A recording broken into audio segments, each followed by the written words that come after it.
എല്ലാവർക്കും ശ്രീമാത്രേ നമഃ. ഓം രാമായ നമഃ. ഞാൻ ഇന്ന് തുടങ്ങുന്നത് രാമായണത്തിലെ വാൽമീകിയുടെ പൂർവാശ്രമം നമ്മൾ കണ്ടു. വാൽമീകിയുടെ പൂർവാശ്രമം. അപ്പൊ ഞാനിപ്പോ തുടക്കത്തിൽ തന്നെ രാമായണത്തിലെ വാൽമീകി, നമ്മൾ ഈ രാമായണം എന്ന് പറയുന്ന ഒരു മഹാകാവ്യം ഉണ്ടാകാനായിട്ടൊരു മൂല കാരണമുണ്ട്. അതൊരു സ്ത്രീയാണ്. നമ്മൾ ഇതുവരെ അറിഞ്ഞിട്ടില്ല. സ്ത്രീകൾക്ക് വളരെ അഭിമാനമായിട്ടൊരു ധർമ്മപത്നിയുടെ ഒരു പ്രഭാവം അതിനകത്തുണ്ട്. അത് ഇതുവരെ മറഞ്ഞു നിൽക്കുന്നു. നമ്മൾ രാമായണത്തിൽ ഇതുവരെ പുറത്തു വരാതെ, പേര് പോലും വെളിപ്പെടുത്താതെ തന്റെ ഭർത്താവിന് ധർമ്മോപദേശം ചെയ്ത് അദ്ദേഹത്തെ കാട്ടാളൻ എന്നുള്ള സ്ഥിതിയിൽ നിന്ന് ഒരു എന്താ പറയാ ബ്രഹ്മർഷിയായിട്ട് മാറ്റിയ ഒരു കഥാപാത്രമുണ്ട്. ഒരു പാവപ്പെട്ട ഒരു സ്ത്രീ കഥാപാത്രം. അപ്പൊ നമുക്ക് ആ അമ്മയുടെ പേര് പോലും അറിയില്ല. നിരക്ഷരയായിട്ടുള്ള ഒരു വീട്ടമ്മ. പക്ഷെ അവളുടെ വിവേകപൂർണമായിട്ടുള്ള സർഗശക്തിയാണ് കാട്ടാളനെ വാൽമീകിയാക്കിയത്. അത് നമ്മളെല്ലാം അറിയണം. അതാണ് അതിന്റെ ശരിക്കും പറഞ്ഞാൽ ഒരു സ്ത്രീക്ക് ചെയ്യാൻ പറ്റുന്ന ഏറ്റവും വലിയ ധാർമ്മികമായിട്ടൊരു കടമ. തന്റെ ഭർത്താവിനെയും തന്റെ കുഞ്ഞുങ്ങളെയും നല്ല വഴിക്കാക്കുക. നമുക്കറിയാം, സപ്തർഷികളുടെ സാധനങ്ങൾ കവർച്ച ചെയ്യാനായിട്ട് എത്തിയ രത്നാകരനോട് അദ്ദേഹം ഋഷിമുനിമാര് പറയുന്നു, ഞങ്ങളുടെ കയ്യിൽ ഒന്നുമില്ല രത്നാകര, പക്ഷെ ഉള്ളത് നിനക്ക് തരാം. നീ ഒരു കാര്യം ചെയ്യണം, നിന്റെ വീട്ടിൽ ചെന്ന് അവിടെ ഉള്ളവരോട്, ഭാര്യയോട് ചോദിക്കണം, ഞാൻ ഇപ്പൊ ഈ കവർച്ച ചെയ്ത് കൊണ്ടുവരുന്നതെല്ലാം നിങ്ങൾക്ക് തരുന്നു. ശരി, ഗൃഹനാഥൻ എന്നുള്ള നിലയിൽ എൻ്റെ ഒരു ഡ്യൂട്ടി ആയിരിക്കാം, നിങ്ങൾ ഭക്ഷിക്കുകയും ചെയ്യുന്നു. പക്ഷെ നിങ്ങളൊരു കാര്യം എനിക്ക് അറിയേണ്ടത്, എന്റെ പാപവും നിങ്ങൾ ഏറ്റെടുക്കുമോ? അത് വീട്ടിൽ ചെന്നൊന്ന് ചോദിച്ചിട്ട് വരണം. അത് അവരിൽ നിന്ന് തന്നെ നീ അറിയണം എന്ന് പറയാണ്. ശരി, ചോദിച്ചിട്ട് വരാന്ന് പറഞ്ഞ് അദ്ദേഹത്തിന് യാതൊരു സംശയവും. ഞാൻ കൊണ്ടു കൊടുക്കുന്ന ഭക്ഷണം കഴിക്കാമെങ്കിൽ എനിക്ക് വരുന്ന പാപം അവർക്കും കൂടെ ഏറ്റെടുത്തൂടെ? അവരൊരിക്കലും കാട്ടാളനല്ലേ, അങ്ങനെ നിരക്ഷരത, ഒരു സാക്ഷരതയുള്ള ആളല്ല. ഒരു അമ്മയും അതെ, ആ ഭാര്യയും അതെ, ഒരിക്കലും ഒന്നും പഠിച്ചിട്ടൊന്നുമില്ല. അവർക്ക് അങ്ങനെ വലിയ യൂണിവേഴ്സിറ്റി ഡിഗ്രികളൊന്നുമില്ല. അപ്പൊ തീർച്ചയായിട്ടും കൊണ്ടു കൊടുക്കുന്നത് ഭക്ഷിക്കാമെങ്കിൽ എനിക്ക് വരുന്ന പാപവും ഭക്ഷിക്കും, അത് അവര് എടുക്കും എന്നുള്ളത് ഒരു ഉറപ്പിലാണ് പോയി ചോദിക്കുന്നത്. പക്ഷേ അവിടെ ചെന്ന് ചോദിച്ചു ഭാര്യയോട്. പക്ഷെ കിട്ടിയ മറുപടിയോ? ആ ഭാര്യയോട് ചോദിച്ചപ്പോ ഒരു ഡിഗ്രിയും ഇല്ലാത്ത ആ അമ്മ പറയുകയാണ്, ആ അമ്മയുടെ മറുപടി ആണ് ഈ പറഞ്ഞ കാട്ടാളനായിട്ടുള്ള രത്നാകരന് ആ എട്ടും പൊട്ടും തിരിയാത്ത ഒരു ഭാര്യ പറഞ്ഞ ഉത്തരം ഭാരതത്തിന്റെ മഹത്തായിട്ടുള്ള ഒരു സിദ്ധാന്തമായിട്ടാണ് അവതരിപ്പിച്ചിരിക്കുന്നത്. എന്താണ്? എല്ലാവരും ഏത് സത്സംഗങ്ങളിലും എല്ലാവരും ഉദ്ധരിക്കുന്ന ഒരു 2 ശ്ലോകങ്ങൾ. അതിന് ശ്ലോകം എന്ന് തന്നെ പറയാം. ഒരു മനുഷ്യന്റെ മനസ്സ് ഇന്ന് ഒരു നിരക്ഷരരായിട്ടുള്ള ആ ഉച്ചത്തിലിരിക്കുന്ന എല്ലാ ഡിഗ്രികളും തികഞ്ഞവർക്കും ഇന്ന് നമുക്ക് വളരെ അക്ഷരങ്ങൾ പോലും അറിയാത്ത ഒരു അമ്മയ്ക്കും ഒരു മനുഷ്യനും ഇത് വളരെ വലിയ അവരുടെ ജീവിതത്തിൽ ഒരു വഴിത്തിരിവിന് കാരണമാണ്. ശരിക്കൊന്ന് കേൾക്കുകയോ അവരുടെ ഉള്ളില് ചെല്ലുകയോ ചെയ്താൽ. എന്താണ് അമ്മ ചോദിച്ചത്?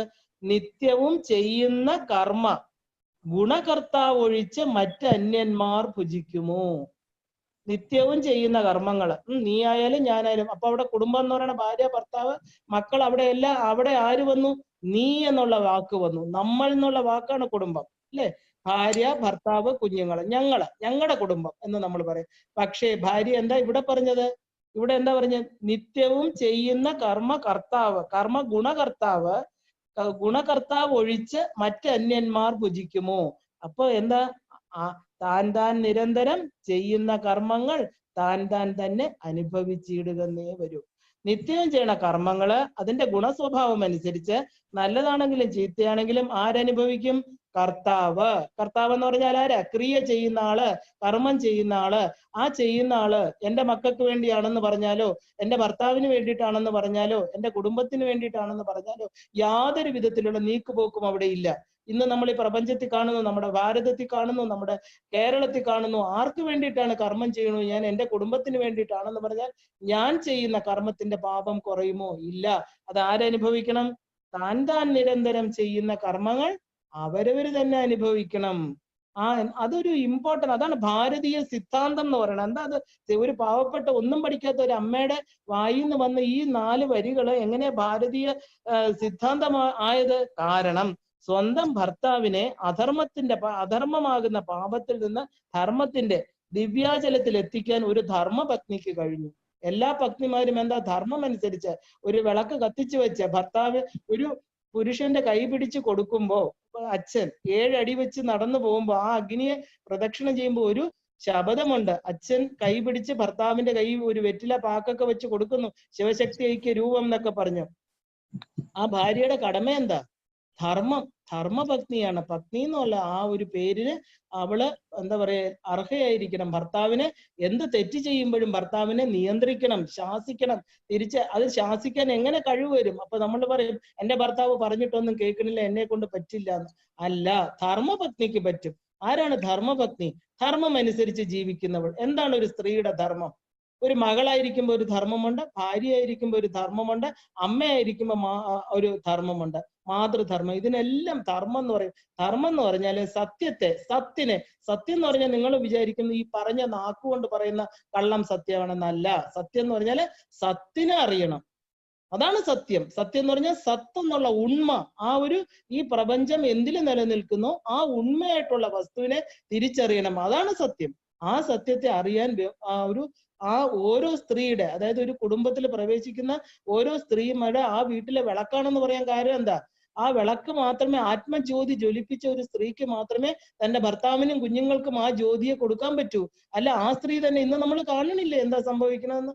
ജ്യോതി ഇല്ല എന്ന് മാത്രമല്ല, അണഞ്ഞ കരിക്കട്ടകൾ മാത്രമല്ല, ഈ പറഞ്ഞ മൂലാധാരത്തിൽ പാതാളത്തിന്റെ അത്രയും പോകുന്ന ഒരു തരത്തിലാണ് നമ്മൾ കാണുന്നത്. പക്ഷേ ഈ പറഞ്ഞ കാട്ടാളന്റെ കാട്ടി ജീവിച്ച നിരക്ഷരയായിട്ടുള്ള ഒരു സ്ത്രീ പറയുന്നു, അവരുടെ ഉള്ളിൽ നിന്ന് ആരാ അവിടെ ഇരുന്ന് ഉള്ളിൽ പറഞ്ഞത്? ആ സത്യം അവര് ഭർത്താവ് കൊണ്ട് കൊടുക്കുന്നതിന് ഒന്നും അറിയാതെ വേഗിച്ച് കുഞ്ഞുങ്ങൾക്കും കൊടുത്ത് വീട്ടിൽ കഴിയണ ആ സ്ത്രീ സത്യസന്ധയാണ്. കാരണം എന്താ? അവരുടെ വായിൽ നിന്ന് ഇതാ വന്നത്, തന്റെ ഭർത്താവിനെ ഒരു ബ്രഹ്മർഷിയാക്കാൻ. ഒരു എന്താ പറയാ, ആദി കാവ്യത്തിന്റെ ഈ ലോകം മുഴുവനും, ലോകം ഉള്ളിടത്തോളം കാലം രാമനുണ്ടോ അവിടെ രാമായണമുണ്ട്. അപ്പൊ അത് പറയാനായിട്ട് എന്റെ മൂല കാരണം ആ കർട്ടന്റെ പുറകില്, മായയുടെ പുറകില്, പാവം അവരുടെ പേരറിയില്ല, അവരാരാണെന്ന് അറിയില്ല. പക്ഷെ നമ്മൾ അറിയണം, ഓരോ സ്ത്രീയും അറിയണം, ഓരോ സ്ത്രീയുടെ കടമ എന്താണ്. ആ ധർമ്മപത്നി എന്താണ് ധർമ്മം? ആ ധർമ്മത്തില്, ഈ ധർമ്മത്തെ മനസ്സിലാക്കി ആ കർമ്മങ്ങൾ അനുഷ്ഠിച്ച് സത്യസന്ധമായിട്ട് ജീവിക്കുന്ന ഒരു സ്ത്രീക്ക് ഭർത്താവിന് തീർച്ചയായിട്ടും സത്യത്തിന്റെ പാതയെ കൊണ്ടുവരാൻ പറ്റും, തന്റെ കുഞ്ഞുങ്ങളെ, കുടുംബത്തെ നന്നാക്കാൻ പറ്റും. അപ്പൊ ഒരു ജീവിതത്തില് കാട്ടാളൻ എന്ന് പറയുന്ന ആ ഒരു പ്രാകൃത ഭാവത്തിൽ നിന്ന് നമ്മുടെ രത്നാകരനെ എന്താക്കി? ഒരു ഒരു ബ്രഹ്മർഷിയാക്കി മാറ്റി. ഒരു കവിത എഴുതുന്ന, അതായത് കാവ്യം എഴുതുക എന്ന് പറഞ്ഞാൽ എന്താ? ശക്തിപാതമാണ്. അമ്മയുടെ ഭഗവതിയുടെ അനുഗ്രഹം ഇല്ലാതെ നാക്കിൽ വരികയോ ചിന്തയിൽ വരികയോ ചെയ്യില്ല. ഒരു മഹാകാവ്യം എഴുതുക, 24,000 ശ്ലോകങ്ങളുള്ള ഒരു മഹാകാവ്യം എഴുതണമെങ്കിൽ എന്താ? ആ പരിപൂർണമായിട്ട് ജഗദീശ്വരിയുടെ പരാശക്തിയുടെ അനുഗ്രഹം കിട്ടാൻ കാരണം ഈ അമ്മയുടെ വാക്കുകളാണ്. അപ്പൊ ഈ ഭാര്യ എന്തായി? അമ്മയും കൂടെ ആയി. അതായത് തന്റെ ഭർത്താവിന് രണ്ടാമതൊരു ജന്മം കൊടുത്തു. ഭർത്താവായിട്ടിരുന്നപ്പോ ഭാര്യയായിട്ടിരുന്നു, അദ്ദേഹത്തിന് രണ്ടാമതൊരു ജന്മം കൊടുത്തു. നമ്മൾ തീർച്ചയായിട്ടും ആ അമ്മയുടെ പാദ നമസ്കാരം ചെയ്യണം. എന്നുവെച്ചാൽ ഇന്ന് നമുക്ക് ഈ രാമായണം എന്ന് പറഞ്ഞുള്ള കാവ്യം പഠിക്കാൻ കാരണം ഇന്ന് പേര് വെളിപ്പെടുത്താൻ, ഇന്നും പേരറിയില്ല, ഒരു കാവ്യത്തിലും അവരുടെ പേര് പറഞ്ഞിട്ടില്ല. കാരണം എന്താ? ഇവർക്ക് പ്രൗഢിയില്ല, പ്രശസ്തയല്ല, രാജഗുരുക്കന്മാര് വിദ്യാഭ്യാസം ചെയ്യിപ്പിച്ചില്ല. പക്ഷെ അവരെന്ത് ചെയ്തു? അവര് ധർമ്മത്തിൽ ജീവിച്ചു, അവർ സത്യത്തെ വിശ്വസിച്ചു. ഒരു ഭർത്താവ് എങ്ങനെ കൊണ്ടു കൊടുക്കുമെന്ന് അറിഞ്ഞില്ല, ഭർത്താവാണ് കൊണ്ടു കൊടുക്കുന്നത്. ആ വിശ്വാസത്തോടെ അതിനെ സ്വീകരിച്ചു. പക്ഷെ അവർക്ക് ധർമ്മം ഉണ്ടായിരുന്നു. അതുകൊണ്ടാണ് അവരുടെ നാക്കിൽ നിന്ന് അങ്ങനെ ഒരു വാക്ക് വന്നതും ഇന്ന് ഈ പറഞ്ഞ രത്നാകരൻ വാൽമീകിയായി മാറിയതും. അപ്പൊ നമ്മൾ അത് ആ അമ്മയുടെ പാദത്തിൽ ഒന്ന് നമസ്കരിച്ചുകൊണ്ട് നമ്മൾ ഓരോരുത്തർക്കും ആ ഒരു സ്ത്രീ എന്ന് പറയുന്ന ഒരു മഹാശക്തി, ഒരു ശക്തി സ്രോതസ്സാണ് ഒരു സ്ത്രീ ഒരു കുടുംബത്തില്. അവരാണ് കുഞ്ഞുങ്ങളെ നിയന്ത്രിക്കുന്നത്, അവരാണ് ഭർത്താവിനെ നിയന്ത്രിക്കുന്നത്, അവരാണ് കുടുംബത്തെ നന്നാക്കുന്നത്. കുടുംബം നന്നായാലേ നമ്മുടെ ഒരു രാഷ്ട്രം നന്നാവുള്ളൂ. രാഷ്ട്രം നമ്മൾ ലോക നന്മയ്ക്കായിട്ട് ഒരു ചെറിയ ജീവിതത്തില് ഒരു ചെറിയ വിളക്ക് കത്തിച്ചു വെച്ച് അതിന്റെ ചുറ്റുമെങ്കിലും ഒരു പ്രകാശം പരത്താൻ ഒരു സ്ത്രീക്ക് പറ്റിയാൽ, ആ ചെറിയ വിളക്ക് വീട്ടിലായിക്കോട്ടെ, 5 പേരുള്ള ഒരു കുടുംബമായിക്കോട്ടെ, അവിടെ ആ പ്രകാശം ഉണ്ടായാൽ ആ പ്രകാശം നാളെ പലരിലൂടെ, നമ്മുടെ കുഞ്ഞുങ്ങളുടെ കുട്ടികള്, അവരിലൂടെ ഇതിങ്ങനെ എന്താ പറയാ, ആ ദീപം കെടാതെ വീണ്ടും വീണ്ടും പ്രകാശദീപ്തമായിട്ട് തലമുറകളെ കടന്നു പോകുന്നുള്ളതിന് സംശയമില്ല. അപ്പൊ ഇനി നമുക്ക് രാമായണ യാത്രയിലോട്ട് വരാം. അടുത്തതായിട്ട് രാമന്റെ, ഞാനിപ്പോ എടുത്തിരിക്കുന്നത് ഈ പറഞ്ഞ പോലെ അതേപോലെ തന്നെയാണ് എടുത്തിരിക്കുന്നെങ്കിലും കുറച്ച് വ്യത്യാസം വരും ഇതിനകത്ത് ഇപ്പം കഥ പറയുന്നതിലും. അപ്പൊ നമുക്ക് സിദ്ധാശ്രമത്തിലെ താമസമാണ് ഞാൻ എടുക്കുന്നത് രാമനെ. അതായത് പുലർകാലത്ത് രാമനെ വിശ്വാമിത്രൻ ഉണർത്തുകയാണ്. ഒരു മനസ്സിനെ സമാധിയിൽ നിന്ന് എത്തിക്കുന്ന ഒരു പ്രാർത്ഥനയാണ്.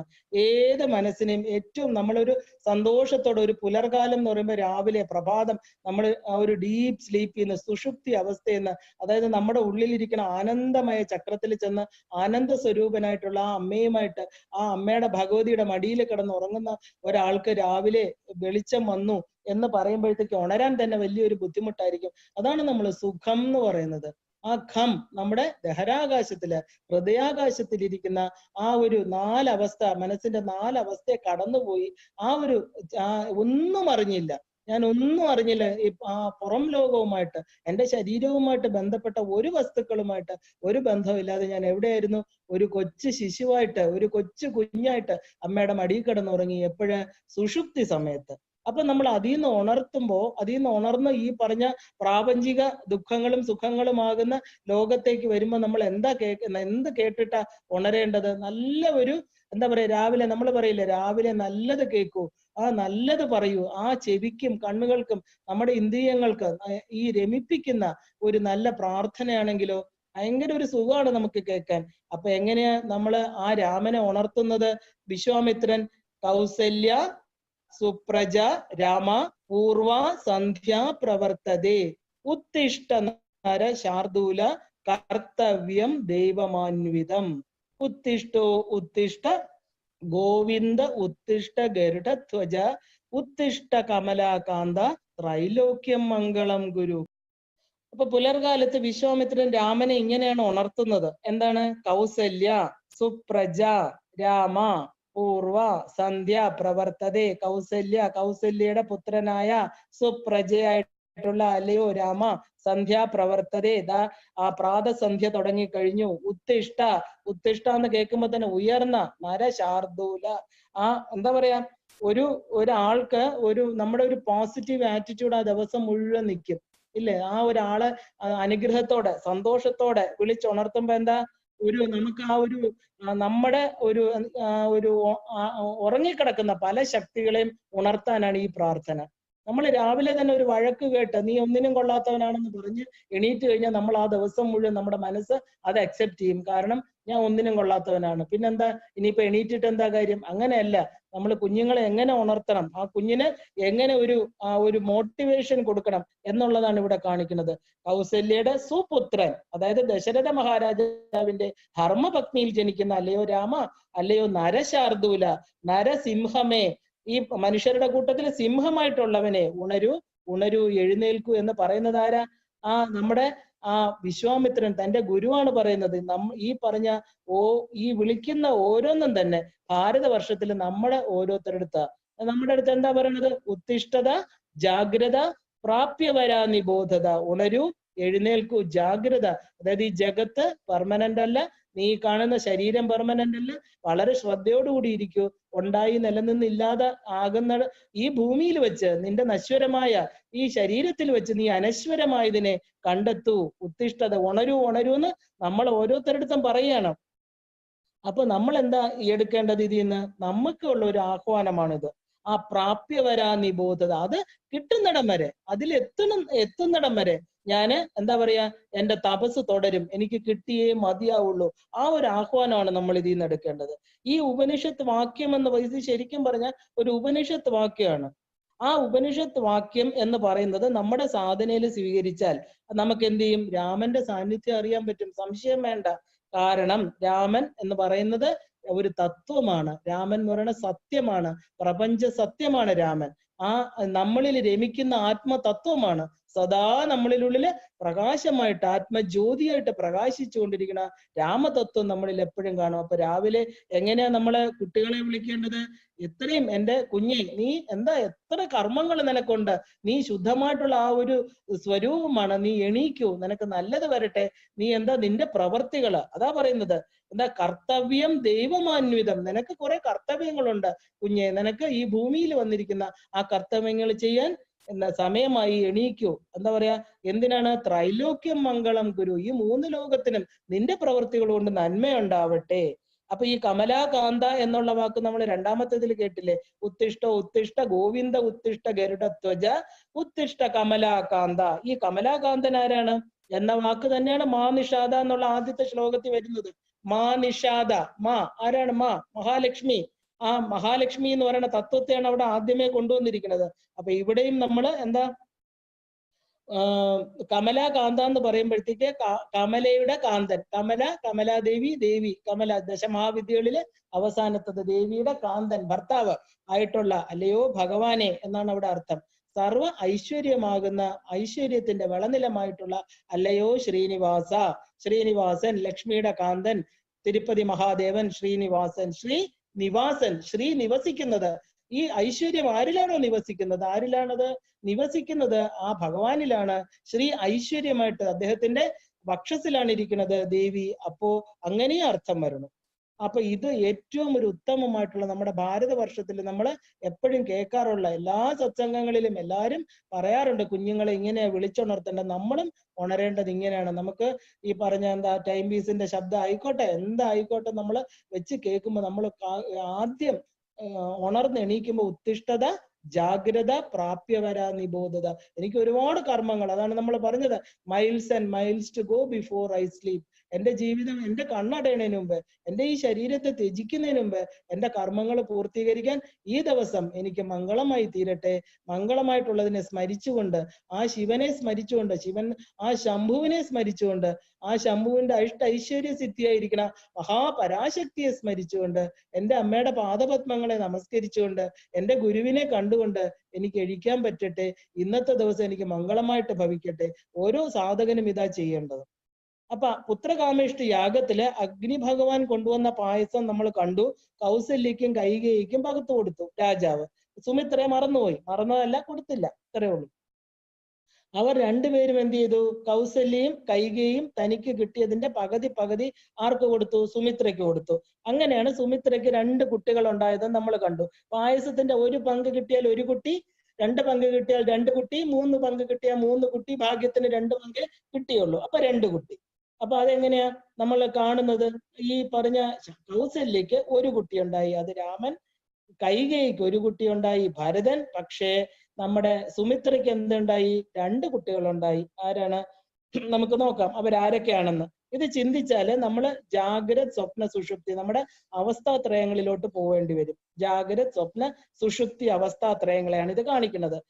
ആ അന്ധകരണത്തിന് നമ്മൾ കണ്ടു 4 തലങ്ങളുണ്ട്, ഇല്ലേ? 4 തലങ്ങള്: മനസ്സ്, ബുദ്ധി, ചിത്തം, അഹങ്കാരം. അപ്പൊ ഈ അന്ധകരണ ചതുഷ്ടയമാണ് ഇവര് 4 പേരും. അവരെ നമുക്ക് പിരിക്കാൻ പറ്റില്ല, അവർ ഒരുമിച്ചിരിക്കുകയുള്ളൂ.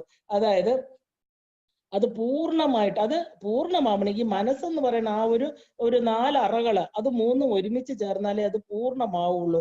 അതുകൊണ്ട് ഇതില് ജാഗ്രത അവസ്ഥ രാമനും, സുഷുപ്തി അവസ്ഥ ഭരതനും, സ്വപ്നം എന്ന് നമുക്കറിയാം. സ്വപ്നം എന്ന് പറഞ്ഞാൽ ഡീപ്പ് സ്ലീപ്പിന്റെയും ഉണർന്നിരിക്കുന്ന ജാഗ്രത അവസ്ഥയുടെയും ഇടയ്ക്കുള്ള ഒരു സമയം. നമ്മൾ സ്വപ്നം കണ്ട പെട്ടെന്ന് ഞെട്ടി ഉണരും. നമ്മൾ ഡീപ്പിൽ പോയുമില്ല, എന്നാൽ ജാഗ്രതയിൽ നിന്ന് കംപ്ലീറ്റ് വിട്ടുമില്ല, കുറച്ച് വിട്ടു, ഹാഫ്. അപ്പൊ ഈ പായസത്തിന്റെ 2 പകുതി ആർക്കാ കൊടുത്തത്? നമ്മൾ ഏറ്റവും ഇളയ ആളിനാണ് കൊടുത്തത്, സുമിത്രയ്ക്ക് കൊടുത്തു. അപ്പൊ ഈ 2 പകുതി കഴിച്ചിട്ട് 2, അതായത് ഇവരുമായിട്ട് ചേർന്ന മറ്റുള്ള 2 പേർ ആരൊക്കെയാണ്? അതായത് ലക്ഷ്മണനും ശത്രുഘ്നനും. അതാണ് നമ്മൾ ഈ പറഞ്ഞ അവര് എന്തായിട്ട് തീർന്നു? ജാഗ്രത, സ്വപ്നം, സുഷുപ്തി. അതില് ജാഗ്രത അവസ്ഥ നമ്മൾ കണ്ടു രാമനാണെന്ന്, സുഷുപ്തി അവസ്ഥ ഭരതനാണ്. അപ്പൊ സ്വപ്നാവസ്ഥ എന്ന് പറയുന്നത് ഇത് 2ഉം കൂടെ ചേർന്നത് അവരാണ് ലക്ഷ്മണ ശത്രുഘ്നന്മാര്. അപ്പൊ നമ്മുടെ ഋഷിമുനിമാര് സ്വപ്നാവസ്ഥയിൽ ഇരുന്നാണ് ഈ പ്രപഞ്ചം നശ്വരമാണ് എന്നറിഞ്ഞത്, അതിനെ അതിക്രമിക്കുന്ന തുരീയമുണ്ടെന്നറിഞ്ഞത്, ഈശ്വര ഭാവത്തെ അറിഞ്ഞത്. അവർ ഈ ശരീരത്തിൽ ഇരുന്നിട്ട് ശരീരബോധത്തിൽ നിന്ന് ഉയർന്നിട്ടാണ് അറിയുന്നത്. അപ്പൊ വേദാന്തം ഉണ്ടാകുന്നത് തന്നെ ഈ ജാഗ്രത, സ്വപ്ന, സുഷുപ്തി എന്ന അവസ്ഥാത്രയത്തെ അതിക്രമിച്ച് കടക്കുമ്പോഴാണ്. അല്ലാതെ നമുക്ക് ഈ ദൃഷ്ടപ്രപഞ്ചത്തെ കണ്ടുകൊണ്ടിരുന്നാൽ നമുക്ക് അതിനപ്പുറമുള്ള സൂക്ഷ്മ തലങ്ങളിലേക്ക് പോകാൻ പറ്റില്ല, മനസ്സിനെ അങ്ങോട്ട് അതിക്രമിപ്പിക്കാൻ പറ്റില്ല. അപ്പൊ നമുക്ക് നൽകുന്ന സന്ദേശം, അതായത് വിവേകാനന്ദ സ്വാമികൾ പറഞ്ഞതുപോലെ എന്താ വേണ്ടത്? ക്ഷാത്രവീര്യവും ബ്രഹ്മ തേജസ്സും ഒരുമിച്ച് വരണം, എന്നാലേ ഭാരതീയനാവുള്ളൂ. എന്താണ് ക്ഷാത്ര? നമ്മൾ പണ്ട് വർണ്ണ, വർഗ, ജാതി നമ്മളെ ഒരുപാട് ഭിന്നിപ്പുകൾ ഉണ്ടാക്കി വെച്ചിരുന്നു, ഇല്ലേ? ഹിന്ദുക്കൾക്ക് മറ്റു ജാതിയിലേക്ക്, അങ്ങനെയല്ലേ നമ്മൾ കുറഞ്ഞവരാണെന്ന് വെച്ചിട്ട് മറ്റു ജാതികൾ, ഈ ക്രിസ്ത്യാനിറ്റി ആവട്ടെ, മുസ്ലിങ്ങളാവട്ടെ, നമ്മുടെ ജാതിയെ ഒരുമാതിരി താത്തി കെട്ടിക്കൊണ്ട് നമ്മൾ എന്ത് ചെയ്തു? മറ്റുള്ള ജാതിയിലോട്ട് ചേക്കാറാൻ തുടങ്ങി. നമ്മൾ ഓരോരുത്തരും എങ്ങനെയാണ് ഈ ജാതിയെ കുറിച്ച് കൂടുതൽ ഈ പറഞ്ഞ ഭഗവത്ഗീതയിൽ പോലും ജാതി വർണ്ണ വ്യവസ്ഥിതിയെ കുറിച്ച് ആ ഭഗവത്ഗീതയിൽ പറഞ്ഞ ഭഗവാന്റെ വാക്കുകളെ തെറ്റിദ്ധരിപ്പിച്ചുകൊണ്ട് പലരും അതിന് തൻ്റെതായിട്ടുള്ള വ്യാഖ്യാനം കൊടുത്ത് ആളുകളുടെ മനസ്സിനെ തെറ്റിദ്ധരിപ്പിച്ചു. അതാണ് അവിടെ വന്നത്. ശരിക്കും നമ്മൾ ഓരോരുത്തരും ആരാണ്? നമ്മൾ ഓരോരുത്തരും ശൂദ്രന്മാരായിട്ട് ജനിക്കുക. ആദ്യം ജനിക്കുമ്പോ ശൂദ്രനാണ്. പിന്നെ എന്ത് ചെയ്യും? നമ്മുടെ കർമ്മങ്ങള് വൈശ്യനായിട്ട് ജോലി ചെയ്യണം, പലതും നേടിയെടുക്കണം. എന്നിട്ട് എന്ത് ചെയ്യണം? ദുഷ്ടശക്തികളെ ഇല്ലാതാക്കാൻ ഒരു ശക്തി നമ്മൾ ആർജിക്കണം. അപ്പൊ ക്ഷത്രിയനായി നമ്മള്. ഇതെല്ലാം കഴിഞ്ഞിട്ട് എന്താ അവസാനത്തെ പ്രോസസ്സ്? നമ്മളെ സത്യം എന്താണെന്ന് അറിയണം, ഇല്ലേ? ആ സഹസ്രാരത്തിലേക്ക് ഉയരണം. ആ സത്യത്തെ അറിഞ്ഞ് നമ്മൾ എന്ത് ചെയ്യും? ബ്രഹ്മത്തെ അറിയാനുള്ള യാത്രയില് നമ്മൾ ബ്രാഹ്മണനായിട്ട് തീരുന്നു. ഇതാണ് ശരിക്കുള്ള വർണ്ണാശ്രമം. ശൂദ്രനായിട്ട് ജനിച്ച് വൈശ്യനായിട്ട് വളർന്ന് ക്ഷത്രിയനായിട്ട് തന്റെ ക്ഷാത്രവീര്യം കൊണ്ട് തന്നെ സാധനയില് തന്നെ എന്താ പറയാ ഇല്ലാതാക്കുന്ന, തന്റെ മനസ്സിനെ വ്യതിചലിപ്പിക്കുന്ന ശക്തികളെ നിരോധിച്ചിട്ട് എന്ത് ചെയ്യണം? ആ ബ്രഹ്മസത്യത്തിലേക്ക് ഉയരും. ഇത് തന്നെയാണ് 4 ആശ്രമങ്ങള്: ബ്രഹ്മചര്യം, ഗൃഹസ്ഥാശ്രമം, വാനപ്രസ്ഥം, സന്യാസം. ഇത് തന്നെ ഒരാളുടെ ജീവിതചര്യ. അവസാനം നമ്മൾ എന്ത് ചെയ്യും? ഇതെല്ലാത്തിനെയും അതിക്രമിച്ചിട്ട് നമ്മൾ എന്താവും? ഒരു ബ്രഹ്മ തേജസ്സുള്ള വ്യക്തിയായിട്ട് തീരും. അതുകൊണ്ടാണ് പറയുന്നത് ഭാരതീയനിൽ ഓരോരുത്തരിലും ക്ഷാത്രവീര്യവും ഉണ്ട്, ബ്രഹ്മ തേജസ്സും ഉണ്ടെന്ന്. അതാണ് ശരിക്കും വർണ്ണാശ്രമം എന്ന് പറയുന്നത്. അപ്പൊ ഈ പറഞ്ഞ നമുക്കറിയാം, ഈ വിശ്വാമിത്രൻ ആരായിരുന്നു? ഈ വിശ്വാമിത്രൻ ശരിക്കും ഒരു ക്ഷത്രിയനായിരുന്നു. അദ്ദേഹം അത് ത്യജിച്ചിട്ട്, അതായത് ത്രിശങ്കുവിന്റെ സ്വർഗമൊക്കെ നമ്മൾ കേട്ടിട്ടുണ്ട്, ഇല്ലേ? ത്രിശങ്കു ആരായിരുന്നു? വിശ്വാമിത്രൻ ത്രിശങ്കുവിനെ എന്താ ചെയ്തത്? ഒരു തപസ്. അദ്ദേഹം ആ വിശ്വാമിത്രൻ തന്റെ ജീവിതത്തിൽ ചെയ്ത ഒരു വലിയ തപസ്സിന്റെ ഫലമാണ് അദ്ദേഹത്തിന് കിട്ടിയ സിദ്ധികള്. ആ സിദ്ധികൾ അത്രയും അദ്ദേഹം എന്ത് ചെയ്തു? ത്രിശങ്കു എന്ന് പറഞ്ഞ ആളിനെ സ്വർഗത്തോടെ ഉടലോടെ അയക്കണം എന്നൊരാഗ്രഹം ഇദ്ദേഹം കമ്മിറ്റ് ചെയ്തു. ഇദ്ദേഹം രാജർഷിയല്ല ബ്രഹ്മർഷിയായിട്ട് മാറി. ഇദ്ദേഹത്തിന് തന്റെ ആ കഴിവിൽ ഭയങ്കര ഒരു വിശ്വാസം ഉണ്ടായിരുന്നു. ആ ഒരു ജന്മത്തെ പുരുഷ പ്രയത്നം, ധർമ്മം എല്ലാം തന്നെ വേണം ആ സ്ഥാനം കിട്ടാനായിട്ട്. ആ ഒരു വിശ്വാമിത്രൻ ആ വിശ്വാമിത്രനാണ് ചെന്ന് വസിഷ്ഠനോട് കാമധേനു എന്ന നന്ദിനി പശുവിനെ ചോദിച്ചത്. അപ്പോ എന്ത് ചെയ്തു? ഒരു ക്ഷാത്രവീര്യം ഇല്ല, ക്ഷത്രിയൻ എന്നല്ല, വെറും ബ്രഹ്മ തേജസ് മാത്രമുള്ള ആ വസിഷ്ഠൻ എന്ത് പറഞ്ഞു? തരില്ല എന്ന് തീർത്ത് പറഞ്ഞു. ഉടനെ തന്നെ ഈ പറഞ്ഞ എന്താ പറയാ ക്ഷാത്ര തേജസ്സിനെക്കാളും ബ്രഹ്മ തേജസ്സാണ് ഏറ്റവും ഉയർന്നതെന്ന് അദ്ദേഹത്തിന് മനസ്സിലാവുകയും അതിൽ ആകൃഷ്ടനായി രാജർഷിയായ ആള് തപസ് ചെയ്ത് എന്തായി? അതികഠിന തപസ്സിലൂടെ ആ പദം നേടിയെടുക്കുക ചെയ്യണത്. ഇത് നമ്മൾ അറിയാനാണ്. ത്രിശങ്കുവിനെ വരെ ഉടലോടെ സ്വർഗത്ത് കയറ്റില്ല എന്ന് ഇന്ദ്രൻ പറഞ്ഞപ്പോ അവിടെ ഒരു സ്വർഗം ഉണ്ടാക്കി. ആ സ്വർഗം ഉണ്ടാക്കാനുള്ള കഴിവ് എവിടെ ഉണ്ടാക്കി? സ്വർഗം എന്ന് പറഞ്ഞാൽ ദുഃഖമില്ലാത്ത സ്ഥലം. ഈ പറഞ്ഞ ഭൂമിയിൽ എന്തൊക്കെയുണ്ടോ സ്വർഗത്തിൽ എന്തൊക്കെയുണ്ടോ അതിന്റെ എല്ലാം ഒരു എസൻസ് എടുത്തിട്ട് അദ്ദേഹം ഭൂമിക്കും സ്വർഗത്തിനും ഇടയ്ക്ക് ഒരു പ്രത്യേക സ്വർഗം പണിച്ച് ഈ ത്രിശങ്കുവിനെ എത്രയോ വർഷം അവിടെ ഇരുത്തി. നോക്കൂ അദ്ദേഹത്തിന്റെ കഴിവ്. അപ്പൊ നമുക്ക് എന്ത് ചെയ്യാൻ പറ്റും? സാധകൻ എന്നുള്ള നിലയിൽ നമുക്ക് ഒന്നും വെറുതെ നേടാൻ പറ്റില്ല. അതികഠിന പ്രയത്നം ചെയ്താൽ അതിന്റെ പുറകിൽ ഉണ്ടാവണം, എന്നാലേ സിദ്ധികൾ ലഭിക്കൂ.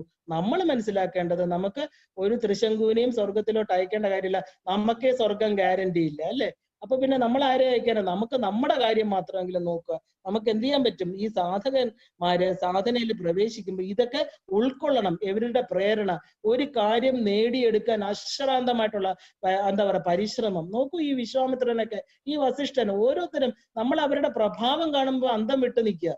ഈ ഒരു നന്ദിനി പശുവിനെ വെച്ച് ഇത്രയും 1000 ആളുകൾക്ക് ഭക്ഷണം കൊടുക്കാൻ വസിഷ്ഠന്റെ ആശ്രമത്തിന് ഒരു പിടി അരി പോലും ഇല്ല. അദ്ദേഹം മൃഷ്ടാന ഭോജനം കൊടുക്കുക. എങ്ങനെയാ അദ്ദേഹത്തിന് പറ്റിയത്? തപശക്തി. ആ തപസ്സിന്റെ ശക്തി എന്ന് പറയുന്നത് ഈ പറഞ്ഞ നമ്മളെ പോലെയുള്ള മനുഷ്യർക്ക് 1000 ജന്മം വിചാരിച്ചാൽ പോലും മനസ്സിലാവില്ല. അത്രയ്ക്ക് അവർക്ക്. പിന്നെ ഈ പറഞ്ഞ പ്രപഞ്ചം എന്നൊക്കെ പറയുന്നത് നിഷ്പ്രഭമാണ്. അവർക്കൊരു പുല്ലിന്റെ വിലയേ ഉള്ളൂ. അവർ വിചാരിച്ച സ്വർഗത്തിൽ എത്താൻ പറ്റുമെങ്കിൽ പിന്നെ അവർക്ക് ഈ ഭൂമിയിലെ വസ്തുക്കൾ എന്താണ് കാരണം? നമുക്ക് ഈ ഭൂമിയിലെ വസ്തുക്കൾ ഏറ്റവും വലുതെന്ന് പറഞ്ഞിരിക്കുന്നവരാണ് നമ്മൾ. നമ്മുടെ ശരീരത്തോട് ചേർന്നതെല്ലാം നഷ്ടപ്പെട്ടു പോകുന്ന, വെറും ഇന്ന് രാവിലെ വിരിഞ്ഞ വൈകിട്ട് നഷ്ടപ്പെടുന്ന ഒരു പൂന്തോട്ടത്തിന്റെ ഉടമസ്ഥൻ പോലും എനിക്ക് പൂന്തോട്ടം ഉണ്ടെന്ന് പറഞ്ഞ് എന്താ പറയാ അഹങ്കാരത്തിൽ വേലി കെട്ടി തിരിച്ചാർക്കും കൊടുക്കാതിരിക്കുകയാണ്. ആ ഒരു തലത്തിൽ നിൽക്കുന്ന മനുഷ്യന് ഈ തപസ്സിന്റെ പ്രഭാവം ഒരിക്കലും മനസ്സിലാകണമെങ്കിൽ എന്ത് ചെയ്യണം? നമ്മൾ തപശ്ചര്യയിലോട്ട് പ്രവേശിക്കണം. അത് നിസ്സാര കാര്യമല്ല, അനസ്യൂതം എന്നും ദൃഢവിശ്വാസത്തോടുകൂടി വേണ്ടിയതാണത്. അപ്പോ നമ്മൾ ആദ്യം ഈ സത്യം അറിയണം. അതായത് ശ്രദ്ധാവാൻ ലഭതേ ജ്ഞാനം. ശക്തമായിട്ട് നാം രാമ രാമ രാമ എന്ന് പറയുമ്പോൾ, ഇപ്പൊ ഗാന്ധിജി അവസാനത്തെ കാലത്ത് അദ്ദേഹത്തിന് വെടിയേറ്റപ്പോ എന്താ പറയാ? രാം, ഹേ റാം, ഹേ റാം, രാമ രാമ. ഈ രാമ രാമ എന്ന് പറയുമ്പോൾ രാമൻ എന്ന് പറയുന്ന ഒരു രൂപമല്ല, എന്റെ ഉള്ളിലുള്ള ആത്മശക്തി രം എന്നുള്ള അഗ്നി ബീജത്തെയാണ് ജ്വലിപ്പിക്കുന്നത്. അപ്പൊ ആത്മശക്തിയാണ് അവിടെ കാണുന്നത്. ഈ പറഞ്ഞ വിവേകാനന്ദ സ്വാമി, അദ്ദേഹം എന്താ, അദ്ദേഹത്തിന് ഒരു ക്ഷാത്ര വീര്യവും ബ്രഹ്മ തേജസ്സും ഉണ്ടായിരുന്നു. എന്താ, കർമ്മങ്ങൾ ചെയ്യാനും അതുപോലെ അതിനെ ഉൾക്കൊണ്ട് ആളുകൾക്ക് പറഞ്ഞു കൊടുക്കാനും. രാമകൃഷ്ണ പരമഹംസരാകട്ടെ, അദ്ദേഹം ബ്രഹ്മത്തെ മാത്രം അറിഞ്ഞ ആ അമ്മയുടെ ഒരു വല്ലാത്ത ആകർഷണ വലയത്തിൽപ്പെട്ട്, എന്താ പറയാ, ഒരു മാന്ത്രിക വലയം എന്ന് തന്നെ പറയാം. അമ്മ അമ്മ അമ്മ എന്ന് പറഞ്ഞിട്ടൊരു മടി കിടക്കുക, ഭക്ഷണം കൊടുക്കുക, അമ്മ എന്നുള്ള ഒരു ഇതില് അദ്ദേഹത്തിന് പേര് വേണ്ട, പ്രശസ്തി വേണ്ട, നാടിനെ ഉയർത്തണ്ട. പക്ഷെ അദ്ദേഹം എന്ന് പറഞ്ഞ ഒരു ഗുരു ഉള്ളത് കൊണ്ടാണ് ഇന്ന് വിവേകാനന്ദന് ഈ ക്ഷാത്രവീര്യവും ബ്രഹ്മ തേജസ്സും ഒരുമിച്ച് കിട്ടിയത്. അദ്ദേഹത്തിന് ബ്രഹ്മത്തെ കുറിച്ചും പറയാൻ പറ്റും, അദ്ദേഹത്തിന് നാട് മുഴുവൻ വേണ്ടി, തന്റെ ഭാരതം എന്ന് പറഞ്ഞ രാഷ്ട്രത്തിന് വേണ്ടിയും ഒരുപാട് ചെയ്യാൻ പറ്റി, മക്കൾക്ക് വേണ്ടി ഒരുപാട് ചെയ്യാൻ പറ്റി, ഭാരതീയർക്ക് വേണ്ടി ചെയ്യാൻ പറ്റി. അപ്പോ ഇത് രണ്ടും ഒരു ഹിന്ദുവിന് വേണം. ഭാഗവതത്തിൽ നമ്മൾ സൂതമുനിയെ കുറിച്ച് പറയുന്നുണ്ട്. ശരിക്കും അദ്ദേഹം ജനിച്ചപ്പോൾ അദ്ദേഹം ആരായിരുന്നു? ഗർഭപാത്രം ബ്രാഹ്മണ സ്ത്രീയുടെ ആയിരുന്നു, അച്ഛൻ ആരായിരുന്നു? ക്ഷത്രിയനായിരുന്നു. അപ്പൊ അതുകൊണ്ട് സൂതനാണ് അദ്ദേഹം.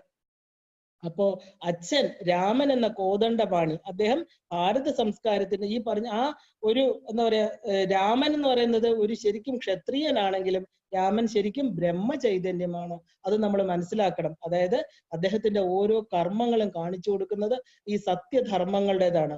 അദ്ദേഹത്തിന്റെ പ്രഭാവവും ധൈര്യവും ആ ഉജ്ജ്വലിച്ചു നിൽക്കുന്ന ഈശ്വര അവതാരവും എന്താ കാണിക്കുന്നത്? ആ അദ്ദേഹത്തിന്റെ ക്ഷാത്രവീര്യം, ക്ഷത്രിയനാണെന്ന് കാണിക്കണം, അദ്ദേഹത്തിന്റെ ധൈര്യം.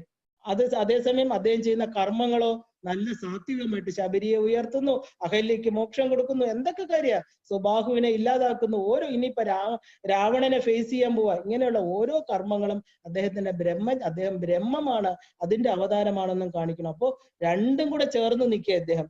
ഭാഗവതത്തിലാണെങ്കിൽ നമ്മൾ എന്താ കാണുന്നത്? ജരാസന്ധനോട് കൃഷ്ണൻ തോറ്റിട്ട് ഓടിപ്പോവാ. കൃഷ്ണൻ എന്താ വേറെ ഓരോ കാര്യങ്ങളിലാണ്, വേറെ ഓരോരുത്തരെ കൊണ്ട് കർമ്മങ്ങൾ അദ്ദേഹം ഡയറക്റ്റ് ചെയ്യില്ല. അദ്ദേഹം എന്താ ജരാസന്ധനോട് തോറ്റ് എത്ര പ്രാവശ്യം കൃഷ്ണൻ ഓടിപ്പോണുണ്ട്. പക്ഷെ എന്നാൽ നമ്മുടെ രാമനെ നോക്കൂ, സമുദ്രത്തിൽ സേതുബന്ധനം ഉണ്ടാക്കാൻ വരുണനോട് അവകാശം അനുവാദം ചോദിക്കുമ്പോൾ വരുണൻ വരുന്നില്ല. പെട്ടെന്ന് അദ്ദേഹത്തിന് ദേഷ്യം വരികയാണ്. അദ്ദേഹം പറയാ, ഞാൻ ഈ വരുണനെ എന്താ ചെയ്യാൻ പോണ, ഉന്മൂല നാശനം ചെയ്യാൻ പോണെന്ന് പറഞ്ഞ അമ്പും വില്ലും എടുക്കുക. പ്രപഞ്ചത്തെ, ഒരു സമുദ്രത്തെ അത് എന്താ പറയാ, രണ്ടായിട്ട് മാറ്റി എനിക്ക് ഇവിടെ ചിറ ഉണ്ടാക്കാൻ, ഇല്ല എനിക്ക് സമുദ്രത്തെ വകഞ്ഞ് അപ്പുറത്ത് പോകാൻ ഒരു സ്ഥലം ഉണ്ടാക്കാന്ന് ഏത് മനുഷ്യന് പറയാൻ പറ്റും? സാധാരണ ഒരു മനുഷ്യന് പറയാൻ പറ്റുമോ? അവിടെ രാമൻ എന്ന മനുഷ്യനെയാണോ നമ്മൾ കാണുന്നത്? ഇല്ല. രാമൻ എന്നുള്ള ബ്രഹ്മതത്വം, ആ തത്വത്തിൽ അദ്ദേഹം പറയുന്നു, ഇപ്പൊ ഞാൻ ഈ വരുണനെ ഒരു പാഠം പഠിപ്പിച്ചിട്ട് നിങ്ങൾ സേതുബന്ധനമൊന്നും വേണ്ട, ഈ സമുദ്രത്തെ രണ്ടായിട്ട് വഴി ഉണ്ടാക്കാൻ എനിക്കറിയാം. അപ്പൊ അവിടെ അദ്ദേഹം എന്താ, ക്ഷാത്രവീര്യം കാണിക്കുകയാണ്. അങ്ങനെ ഓരോ രാമന്റെ ഓരോ പ്രവൃത്തിയിലും, അതായത് രാമന്റെ രാജ്യാഭിഷേകം മുതൽ വനവാസ കാലം വരെ നോക്കിയാൽ രാമനെ പല കാരണങ്ങളും കൊണ്ട്, പല കാരണങ്ങൾക്കും വേണ്ടിയിട്ടാണ് അദ്ദേഹം വന്നതെന്നും അദ്ദേഹത്തിന്റെ കർമ്മങ്ങൾ ഓരോന്നിനു വേണ്ടിയും വിനിയോഗിക്കുന്നത് നമുക്ക് കാണാം. ആ ഓരോ തലത്തില് എന്താ ചെയ്യേണ്ടത്, തന്റെ കർമ്മം എന്താണെന്ന് അറിഞ്ഞിട്ട് ചെയ്യേണ്ട കാര്യങ്ങൾ ചെയ്യേണ്ടതുപോലെ ചെയ്തു പോകുന്നു. അല്ലാത്തടത്ത് വലിയ എന്താ പറയാ, സൗമ്യനും സ്നേഹമുള്ളവനും കാരുണ്യം വഴിഞ്ഞ് ഒഴുകുന്ന നോട്ടവുമുള്ള അദ്ദേഹം ദേഷ്യം വരുമ്പോഴോ ഒരു ക്ഷത്രിയനായിട്ട് മാറി തന്റെ അമ്പും വില്ലും കോദണ്ഡം എടുക്കുകയാണ് അവരെ നശിപ്പിക്കാനായിട്ട്. അതാണ് ശരിക്കും പറഞ്ഞാൽ ഒരു പൂർണ്ണത്വമുള്ള ഒരു അവതാരം എന്ന് പറയുന്നത്. അപ്പൊ നമ്മൾ ഉപയോഗിക്കുന്നത് ശരിക്കും നമ്മൾ എന്താ, പല കാരണങ്ങൾക്ക് വേണ്ടി അദ്ദേഹം ആണ് ഭൂമിയിൽ വന്നതെന്ന് അദ്ദേഹത്തിന് അറിയാം. അതിനുവേണ്ടി അദ്ദേഹം വിനിയോഗിക്കുന്നു. എന്താണ് നമുക്കത് അറിയണ്ടേ? എന്താണ് ഈ വിനിയോഗം? നമ്മൾ ഒരുപാട് കേട്ടിട്ടുണ്ട്. ഉപയോഗം, വിനിയോഗം, പ്രയോഗം, ഇതൊക്കെ കേട്ടിട്ടുണ്ട്. നമ്മളെ സംബന്ധിച്ച് ലളിതാ സഹസ്രനാമം ജപിക്കുമ്പോൾ നമ്മൾ നിസ്സാരമായിട്ട് ഒരു ബുക്ക് എടുത്ത് വെച്ചിട്ട് ലളിതാ സഹസ്രനാമം ജപേ വിനിയോഗ, എന്താ നമ്മൾ പറയണത്? പ്രകൃതി, മൂലപ്രകൃതി ധ്യാനം, ലളിതാ പരമേശ്വരി പ്രീത്യർത്ഥം, ആ ദേവിക്ക് പ്രീത്യർത്ഥം, എന്താ? ജപേ വിനിയോഗ സ്വാഹ എന്ന് പറയണം, അല്ലെ? അപ്പൊ നാം ജപിക്കുന്നത് എന്തിനാണ്? അവിടെ നമ്മൾ മനസ്സിലാക്കിയിട്ടുണ്ടോ? ഇത് ജപിക്കുമ്പോൾ നമ്മൾ എന്താ? ജപേ വിനിയോഗ. ജപേ, ഞാൻ ജപിക്കുന്നത് യോഗത്തിന് വേണ്ടിയിട്ടാണ് അമ്മ. ഞാൻ ഈ ലളിതാ സഹസ്രനാമം ജപിക്കുന്നത് ജപേ വിനിയോഗം, എനിക്ക് ഈ ജപം കൊണ്ട് യോഗത്തെ ഉണ്ടാക്കി തരണേ, എനിക്ക് അമ്മയുമായിട്ട് യോജിക്കാൻ പറ്റണേ. പ്രത്യക്ഷ അച്ഛനമ്മമാരായിട്ട് ഞാൻ ശരീരത്തിലൂടെ വന്നു, എൻ്റെ അമ്മയുടെ ഗർഭപാത്രത്തിൽ കിടന്നു, ഞാൻ അമ്മയെ കണ്ടു, പക്ഷേ എനിക്ക് അമ്മയെ മനസ്സിലാക്കാൻ പറ്റില്ല. ഞാൻ മരിക്കുന്നവരെ എൻ്റെ സ്വന്തം, അതായത് ഫിസിക്കൽ മദർ, എൻ്റെ അച്ഛൻ്റെ കൂടെ ജീവിച്ചു, അച്ഛനെയും എനിക്ക് മനസ്സിലാക്കാം. അവർക്കൊക്കെ വേറെ നമ്മളൊരു മകളെന്നുള്ള മകൻ എന്നുള്ള തലത്തിൽ കാണുന്നതിനേക്കാളും എത്രയോ എത്രയോ എന്താ പറയാ മുഖങ്ങൾ അവർക്കുണ്ട്, അവരുടെ ജീവിതമുണ്ട്, അവരുടെ മനസ്സിന്റെ ഉള്ളറയുണ്ട്. എനിക്ക് അവരെ ഈ ജന്മത്തിൽ ഒരു മകൾക്കോ മകനോ സ്വന്തം അച്ഛനമ്മയോ അറിയാൻ പറ്റില്ല. നമ്മുടെ മക്കളും അങ്ങനെ തന്നെ. നമ്മുടെ എല്ലാ തലങ്ങളും അവർക്ക് ഒരിക്കലും ഈ ജന്മം അറിയാൻ പറ്റില്ല. പക്ഷെ അമ്മ, ഞാൻ അമ്മയുടെ കൂടെ, ആരാണോ അമ്മ? ഞാന് ഈ ശരീരമാണോ ഞാന്? അല്ല, അമ്മയുടെ ഗർഭപാത്രത്തില് അമ്മയിൽ നിന്ന് വന്ന ഞാൻ, എന്റെ ഉള്ളിൽ എന്റെ അമ്മയും അച്ഛനും സദാ എന്റെ കൂടെ ഇരുന്ന് എന്റെ മനസ്സിനെ കണ്ടുകൊണ്ടിരിക്കണു. ഞാൻ ചിന്തിക്കുന്നത്, പ്രവർത്തിക്കുന്നത്, എന്റെ കർമ്മങ്ങൾക്ക് സാക്ഷിയായിട്ടിരിക്കുന്ന അമ്മയാണ്. ഈ അമ്മയുമായിട്ട് എനിക്ക് യോഗം ചെയ്യണം. ഞാൻ എവിടെ നിന്ന് വന്നു? ആ വന്നിടത്ത് എനിക്ക് വരണം തിരിച്ച്. അമ്മയെ എനിക്ക് കാണണം, അമ്മയുടെ പാദപത്മങ്ങളെ അറിയണം. അറ്റ്ലീസ്റ്റ് എനിക്ക് ഈ ഭൂമിയിൽ എന്റെ അച്ഛനമ്മമാരുമായിട്ട്, അത് നമ്മുടെ അച്ഛനമ്മമാരെന്താ താൽക്കാലികമല്ലേ, അവര് വിട്ടുപോകും. അച്ഛനമ്മമാരെന്നെ വിട്ടുപോകുന്നു. ഇല്ലെങ്കിലോ എത്ര ജന്മം, എത്ര വർഷം അവരുടെ കൂടെ ജീവിച്ചു എന്ന് പറഞ്ഞാലും അവരെ ശുശ്രൂഷിക്കുകയും അവര് പറയുന്ന കേൾക്കുന്നതും അല്ലാതെ അവരെ അറിയാൻ നമുക്ക് പറ്റില്ല. പക്ഷെ അമ്മ അങ്ങനെയാണോ? അമ്മ, എന്റെ മനസ്സ്, ഈ ശരീരം നശ്വരമായി ഈ ശരീരത്തിരിക്കുന്ന എന്റെ ഉള്ളിലിരിക്കുന്ന ആ ശക്തി അമ്മയുടേതല്ലേ? അമ്മയ്ക്ക് ഞങ്ങളെ അറിയാം. എനിക്ക് അവിടെ ലയിക്കുമ്പോ എനിക്ക് അമ്മയെ അറിയാം. എല്ലാം അറിഞ്ഞുകൊണ്ടിരിക്കണം. പരസ്പരം അറിയാത്ത അച്ഛനമ്മമാരല്ല, എന്റെ ഉള്ളിൽ എന്നെ സദാ അറിഞ്ഞുകൊണ്ടിരിക്കണ ആ അമ്മയെ എനിക്ക് അറിയാൻ പറ്റട്ടെ. ഈ ലളിതാ സഹസ്രനാമം എന്ന് പറയുന്ന 1000 നാമങ്ങള് അമ്മയെ കുറിച്ചുള്ളതാണെന്ന് ഞാൻ അറിയണു. അത് ജപിക്കുമ്പോ ജപേ വിനിയോഗം, ഈ ജപിക്കുന്നത് എനിക്ക് യോഗത്തിനായി തീരട്ടെ. ഈ ഓരോന്നും അവസാനം ശിവശക്തി ഐക്യ രൂപിണി ലളിതാംബിക എന്ന് പറയുമ്പോ ആ ശിവശക്തി ഐക്യ രൂപമായിട്ട് എന്റെ ഉള്ളില് രണ്ടുപേരും ചേർന്നിരിക്കണം. സദാ അച്ഛന്റെയും അമ്മയുടെയും ഇടയിലാണ്, ഒരു കൊച്ചു കുഞ്ഞായിട്ട് നമ്മളെ പ്രൊട്ടക്ട് ചെയ്തിരിക്കുന്നതാണ് അവര്. ആ അച്ഛനെയും അമ്മയും അറിഞ്ഞില്ലെങ്കിൽ എന്തമ്മ എനിക്ക് ജന്മം? ഇനി എത്ര ജന്മം എടുത്താലും, എത്ര ശരീരത്തിൽ വന്ന ഏത് ഒരു മൃഗത്തിന്റെ ആയാലും മനുഷ്യന്റെ ആയാലും ഒരു മകളോ മകനോ ആയിട്ട് ജനിച്ചാലും ഒരിക്കലും അവരെ അറിയാൻ പറ്റില്ല. പക്ഷെ എനിക്ക് ഉറപ്പുണ്ട്, എന്റെ കൂടെ സദാ ഞാൻ ഉറങ്ങുമ്പോഴും ജാഗ്രത, സ്വപ്നം, സുഷുപ്തി, തുരിയം, ഏതവസ്ഥയിലാവട്ടെ എന്നെ പ്രൊട്ടക്ട് ചെയ്ത് എന്നെ ചേർത്ത് പിടിച്ച് എന്റെ അച്ഛനും അമ്മ എന്റെ കൂടെ ഉണ്ട്. ഞാനത് തിരിച്ചറിഞ്ഞില്ല. പക്ഷേ ലളിതാ സഹസ്രനാമം എന്ന് പറയുന്ന ആ ഒരു 1000 നാമങ്ങൾ, 1000 സ്വർണ്ണ ഖനികള് ഞാനിതാ ജപിക്കുകയാണ് അമ്മ. ആ അമ്മ എനിക്ക് എന്ത് ചെയ്യണം? മൂലപ്രകൃതി ഇതി ധ്യാനം. മൂലപ്രകൃതിയായിട്ടിരിക്കണം, എല്ലാത്തിന്റെയും പ്രഭവസ്ഥാനമായിട്ടിരിക്കണം. എന്താ?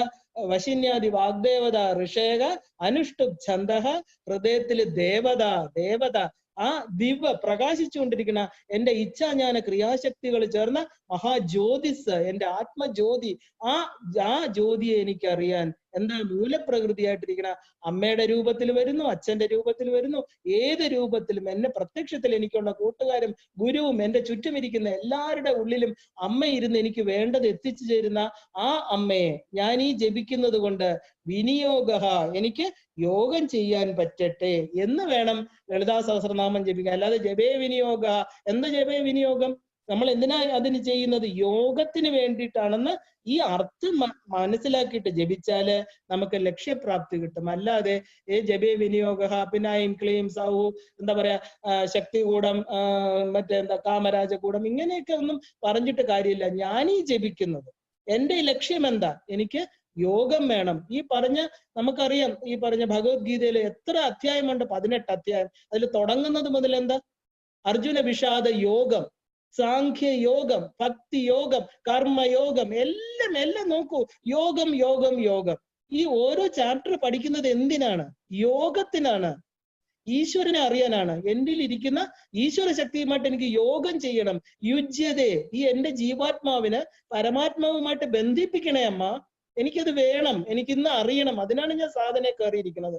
ഈ 1000 നാമങ്ങൾ എന്നെ യോജിപ്പിക്കണം. എനിക്ക് അമ്മയുമായിട്ട് ചേരണം. ഒരു സാധകന്റെ തലയിൽ നിന്ന് ആ തലത്തിൽ നിന്നുകൊണ്ട് താഴ്ന്ന് തല കുനിച്ച് അമ്മയുടെ പാദത്തിൽ വെച്ചിട്ട് അഭിമാനമായിട്ട് എന്റെ ഉള്ളിലാണ് ഇരിക്കുന്നത്. ഞാൻ എന്നുള്ള വ്യക്തിത്വത്തിന് ഇന്ന് പ്രഭാവം കൊടുക്കണം എന്റെ അമ്മയാണ്.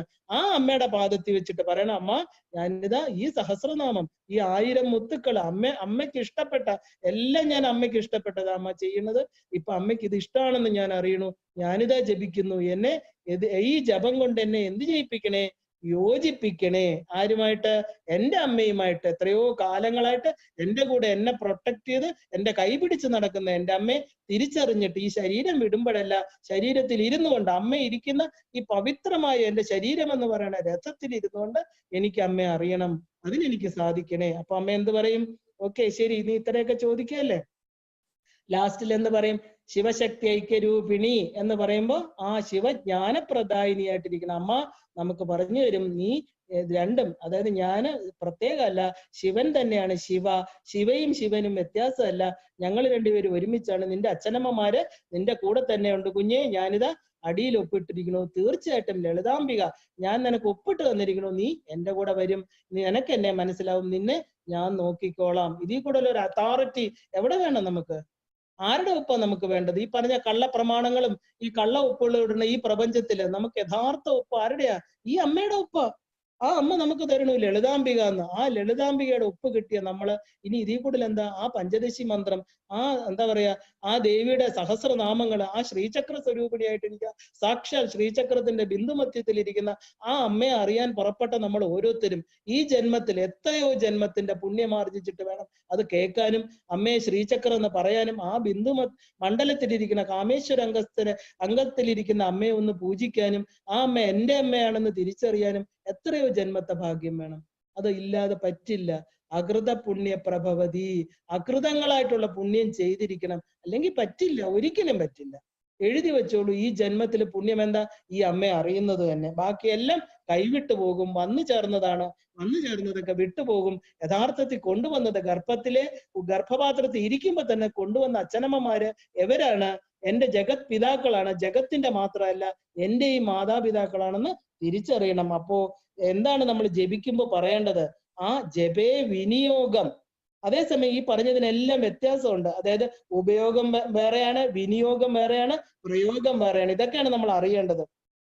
അതായത് ജയിക്കാൻ, ലക്ഷ്യപ്രാപ്തിയിലെത്താൻ നമ്മൾ എന്ത് ചെയ്യണം? ആ വിനിയോഗിക്കണം. എന്നിട്ട് ഇനി എന്താണ്? നിയോഗം. നിയോഗം ടോട്ടലി ഡിഫറെന്റ് ആണ്. നമ്മൾ നിയോഗം എന്ന് പറഞ്ഞാൽ ഒരാളെ നിയോഗിച്ചു, നമ്മൾ ഒരാളെ അയച്ചു, നമ്മുടെ ഭൃത്യനെ നമുക്ക് റെപ്രസെന്റ് ചെയ്ത ഒരാളെ അയച്ചു. അതായത് ദശരഥ മഹാരാജാവ് നിയോഗിച്ചു. എന്താ? കൊട്ടാരത്തിൽ ദുഃഖം തളം കെട്ടി നിൽക്കുന്ന കാരണം പുത്രകാമേഷ്ടിയിലൂടെ തനിക്ക് ലഭിച്ച 4 കുട്ടികളെ തന്റെ പ്രാണനേക്കാൾ സ്നേഹിച്ച് വളർത്തി, എന്താ പറയാ, തേനെ പാല് എന്നൊക്കെ വളർത്തി. പക്ഷെ സീമന്തപുത്രനായ രാമനെ രാജാവായിട്ട് അഭിഷേകം ചെയ്യാൻ തീരുമാനിച്ചു. മന്ദരയുടെ പ്രേരണ കൊണ്ട് തനിക്ക് കിട്ടിയ വരം എല്ലാം വേണമെന്ന് പറഞ്ഞു. അദ്ദേഹം എന്താ പറയാ, കൈകേയി പറഞ്ഞു അത് ഭരതനെ രാജാവാക്കി ആക്കണമെന്നും രാമനെ 14 വർഷം കാട്ടിലയക്കണമെന്നും കൈകേയി ആവശ്യപ്പെട്ടുള്ള അദ്ദേഹം മോഹാലസ്യപ്പെട്ടു. കഥ നമുക്ക് എല്ലാവർക്കും അറിയാം. ദശരഥ മഹാരാജാവ് എന്ത് ചെയ്തു? അത് തന്നെ അദ്ദേഹത്തിന്റെ മരണ കാരണവുമായിട്ട് തീർന്നു. പക്ഷേ ചിന്തിച്ചാല് എല്ലാം നമുക്ക് ചിന്തിച്ചാൽ മനസ്സിലാവും, ഇത് ഒരു നിയോഗമായിരുന്നു. പ്രത്യേകിച്ച് മനസ്സിലാക്കിക്കൊള്ളും വിനിയോഗം എന്താണ്, നിയോഗം എന്താണെന്ന്. എന്താ നിയോഗം? ഇതൊക്കെ നിയോഗമായിരുന്നു. കാരണം അപ്പൊ ഉടനെ നമ്മളൊരു കാര്യം വന്നെങ്കിൽ അതിന്റെ കാരണം അറിയണ്ടേ? നമ്മൾ അറിയണ ഒരു സത്യമുണ്ട്, നമുക്കെല്ലാം ഒരു നിയോഗമുണ്ട്. അതെന്തിനാ? അത് യോഗത്തിലേക്കാ. നമ്മൾ അത് തിരിച്ചറിയുന്നില്ല. നമ്മളിവിടെ ഭൂമിയിൽ കിടന്ന് കുറെ കർമ്മങ്ങൾ ചെയ്യണു, കുറെ എന്തൊക്കെയോ നേടാൻ വേണ്ടി പ്രയത്നിക്കുന്നു. അതെല്ലാം കൈവിട്ടു പോകുന്നുള്ള അവസ്ഥ വരുമ്പോ ദുഃഖിതനായിട്ട് കട്ടിലിൽ കിടക്കണു. എന്താ നമ്മളെ കെട്ടിപ്പടുത്തത്? നശ്വരമായിട്ടുള്ള ഒരു കളിമൺ കൊട്ടാരമാണ് ഇവിടെ കെട്ടിപ്പടുത്തത്. കാരണം എന്തെന്ന് വെച്ചാൽ ഇത് നമ്മുടേതല്ല. നമ്മള് പ്രമാണത്തിൽ ഒപ്പുവെച്ചതൊന്നും നമ്മുടേതല്ല. അത് നാളെ വെറും പേപ്പറാണ്. നാളെ നമ്മുടെ കുഞ്ഞുങ്ങള് കാലക്രമേണ കാലത്തിന്റെ ഗതിയിൽ അത് വിട്ടുപോകും. നമ്മൾ വിചാരിക്കുന്നു അതാണ്. അതൊക്കെ നഷ്ടപ്പെട്ടു പോകുമ്പോ നമ്മള് ഒരുപാട് ദുഃഖിച്ച് തളർന്ന് ശരീരം തളർന്ന് കിടക്കുക. അതേസമയം ഈ നിയോഗത്തെ മനസ്സിലാക്കിയാല് നമ്മൾ എന്ത് ചെയ്യാം? ഈ നിയോഗത്തിന്റെ യഥാർത്ഥ മുഖത്തെ അറിഞ്ഞാല് അത് നമ്മളെ എവിടെ കൊണ്ടെത്തിക്കും? അത് യോഗത്തിലെത്തിക്കും. അതാണ് ശരിക്കും പറഞ്ഞ യോഗം. അത് നമ്മൾ മനസ്സിലാക്കാനാണ് സാധന, അത് മനസ്സിലാക്കാനാണ് ഗുരു, അത് മനസ്സിലാക്കി തരാനാണ് നമ്മുടെ കർമ്മങ്ങളെ നല്ല രീതിയിൽ കൊണ്ടുപോകൂ എന്ന് പറയുന്നത്. അത് എന്ത് ചെയ്യണം? ഈ പറഞ്ഞ സംയോഗം വന്നതെല്ലാം വിയോഗം വരും. അതായത് കൂടിച്ചേർന്നതെല്ലാം നമ്മളെ വിട്ടുപോകും. പക്ഷെ നമ്മൾ കൊണ്ടുവന്നതൊന്നും നമ്മളെ വിട്ടുപോവില്ല. നമ്മൾ കൊണ്ടുവന്ന നമ്മുടെ ആത്മാവിന്റെ അച്ഛനുമായിരിക്കുന്ന ആ മഹാശക്തിയും ആ പരാശക്തിയും ദേവിയും നമ്മുടെ അച്ഛനായിരിക്കുന്ന ശിവനെ കാണിച്ചു തരാനുള്ള ഡ്യൂട്ടി അമ്മയ്ക്കാണ്. അമ്മ ചെയ്തോളും. നമ്മൾ അറിയണ്ട. ഈ പ്രപഞ്ചത്തെ ഭരിക്കാൻ അറിയാമെങ്കിൽ ഈ പറഞ്ഞ നിസാരമായിട്ടൊരു ജീവി ഈ നമ്മളെ ഓരോരുത്തരെയും നോക്കാൻ അമ്മയ്ക്ക് അറിയില്ലേ? അമ്മയ്ക്ക് എന്താ നമ്മൾ ബോധ്യപ്പെടുത്തി കൊടുക്കേണ്ടത്? നമ്മൾ 100 1000 നാമം ജപിച്ചിട്ട് എന്ത് പറയണോ? അമ്മയെ മനസ്സിലാക്കണം. നല്ല അമ്മയെ അറിയാൻ എനിക്ക് പറ്റില്ല, പക്ഷെ യോഗം ചെയ്തിരിക്കണം. എൻ്റെ മനസ്സ് സദാ ആ പാദപത്മത്തില് ഉണ്ടായിരിക്കണേ അമ്മ. ഞാൻ ഈ അമ്മയ്ക്ക് ഇഷ്ടപ്പെട്ട കാര്യങ്ങളെ ചെയ്യുള്ളൂ. ഞാൻ ഈ സഹസ്രനാമം ജപിക്കുന്നത് എന്താ? ഈ ജപം ഈ വിനിയോഗത്തിനായിക്കൊള്ളട്ടെ. അതേസമയം നമ്മുടെ ജീവിതമെല്ലാം നമ്മൾ എന്താ അറിയേണ്ടത്? ഒരു നിയോഗമായിരുന്നു. നമ്മൾ പറയണു ദശരഥൻ ഇങ്ങനെ വന്നു, ദശരഥൻ അങ്ങനെ വന്നു, പായസം കൊടുത്തു, മന്ധര വന്നു, കാട്ടിപ്പോയി. ഇതൊക്കെ എന്താ? ചിന്തിച്ചു നോക്കൂ. ഇതൊക്കെ ഒരു നിയതിയുടെ, ഒരു ഡെസ്റ്റിനിയുടെ ഒരു നിയോഗം. അത് നമുക്ക് എന്താ? ആ നിയോഗത്തെ മനസ്സിലാക്കിയിട്ട് എന്ത് ചെയ്യണം? ആ നിയോഗത്തെ അനുസരിച്ച് ശരീരത്തെ കൊണ്ടുപോയിട്ട് യോഗം ചെയ്തോളണം. സംയോഗവും വിയോഗവും ഉപയോഗവും എല്ലാം തന്നെ അപ്പൊ ആ ഒരു പരമമായിട്ടുള്ള യോഗത്തിലേക്കാണെന്ന് തിരിച്ചറിയണം. എത്ര ദരിദ്രനാണെങ്കിലും എത്ര ഉയർന്ന തലത്തിലിരിക്കുന്നതാണെങ്കിലും സാധകൻ ഒരിക്കലും ഇത് മറക്കരുത്. അതായത് ഒരു മനുഷ്യ ജന്മം എടുത്തു വന്ന രാമന്റെ ദൗത്യം എന്താണെന്ന് ചിന്തിച്ചുറപ്പിച്ചാൽ തന്നെ നമുക്ക് മനസ്സിലാവും. അദ്ദേഹം എന്താ ചെയ്തത്? ഒരു ദുഃഖമില്ല, നേരെ മറിച്ച് എല്ലാം എന്താ പറയാ, അല്ലാത്തപ്പം ഈ വീട്ടുകാരും നാട്ടുകാരും എല്ലാം വിച്ഛിന്നാഭിഷേകമാണ്. ദുഃഖിച്ച് മന്ദര വന്നു, മന്ദരയാണ് കാരണക്കാരി, ഇപ്പൊ മന്ദരെ കൊല്ലണം, കൈകേയിയെ ശപിക്കണം, ഒന്നും ചെയ്യുന്നില്ല. സന്തോഷമായിട്ട് എന്താണ് നിയോഗം, എന്താണ് വിധി എനിക്ക് തന്നത്, എന്റെ കർമ്മം ഇതാണ്. അദ്ദേഹത്തിന് നന്നായിട്ട് ഉള്ളിൽ അറിയാം. ഉള്ളിൽ ശാന്തതയുള്ള ആളിന് പുറമെ യാതൊന്നും പ്രകടിപ്പിക്കേണ്ട കാര്യമില്ല. ഇല്ലേ? ഇപ്പൊ എന്തെങ്കിലും ആളുകളെ കൊല്ലുന്നുണ്ടെങ്കിൽ അത് അദ്ദേഹത്തിന്റെ നിയോഗത്തിന്റെ ഭാഗമായിരുന്നു. കൈകേയിക്ക് രാമൻ എന്നാൽ സ്വപുത്രനെ പോലെ ആയിരുന്നു. പിന്നെ എങ്ങനെ ഇത് മാറി മറിഞ്ഞത്? ഇത്ര കഠിനമായിട്ട് അദ്ദേഹത്തെ ശപിക്കാനും 14 വർഷം അദ്ദേഹം മരവുരി എടുത്ത് പോവുക, ഇങ്ങനെയൊക്കെ എങ്ങനെ പറയാൻ പറ്റും? ഒരു മകനെ പോലെ. അത് അപ്പൊ അമ്മയാണോ? ഒരു അമ്മയ്ക്ക് ഒരു മകനോട് അങ്ങനെ പറയാൻ പറ്റില്ലേ?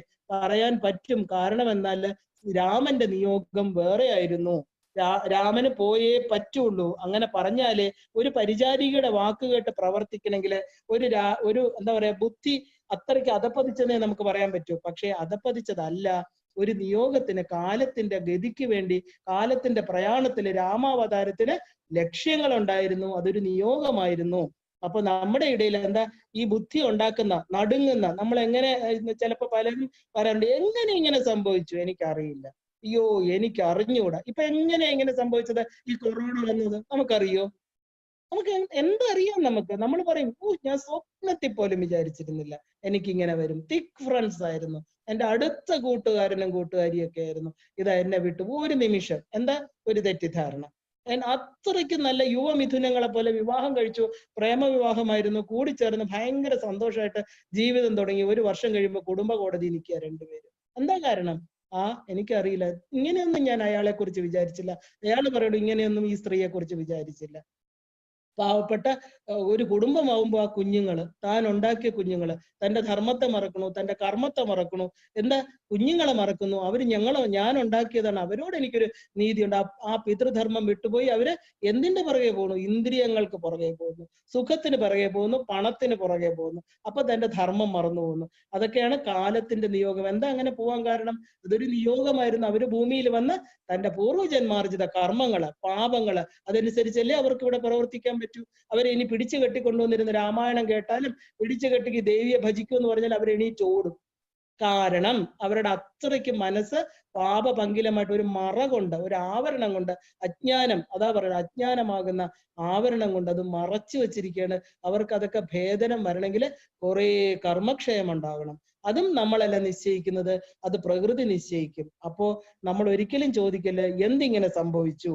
ആ സംഭവങ്ങൾ ഉണ്ടാകും. അങ്ങനെ നമ്മൾ എന്താ പറയാ, അന്തം വിട്ട് നിൽക്കുക. അതായത് ഒരു അന്തവും കുന്തവും ഇല്ലാതെ നിന്നെന്ന് പറയില്ലേ, നമ്മളിങ്ങനെ ഇപ്പൊ നമ്മൾ നിൽക്കുന്നില്ലേ, ഇതെന്ത് ഈ കൊറോണ, ഇത് എപ്പോ തീരും, എന്താ ഇങ്ങനെ സംഭവിച്ചത്? എല്ലാരും പരസ്പരം ചോദിക്കാൻ ഒരു വലിയ ക്വസ്റ്റ്യൻ മാർക്ക് ഇടാം. പക്ഷെ ഉത്തരം ആര് തരണം? കാലം തരണം, പ്രകൃതി തരണം, അമ്മ തരണം. അമ്മയ്ക്ക് ഇഷ്ടപ്പെടാത്ത എന്തൊക്കെയോ സംഭവിച്ചു, അമ്മ അങ്ങനെ ചെയ്യണു. അമ്മയ്ക്ക് ദേഷ്യം വന്നു, അത്രയ്ക്ക് മക്കളെ സ്നേഹിച്ചിട്ട് മക്കൾ തിരിച്ചു കൊടുക്കുന്നതോ നിന്ദയും, എന്താ പറയാ, ആട്ടും തുപ്പും ചവിട്ടും ആ പ്രകൃതിയെ നശിപ്പിക്കലുമാണ് ചെയ്യുന്നത്.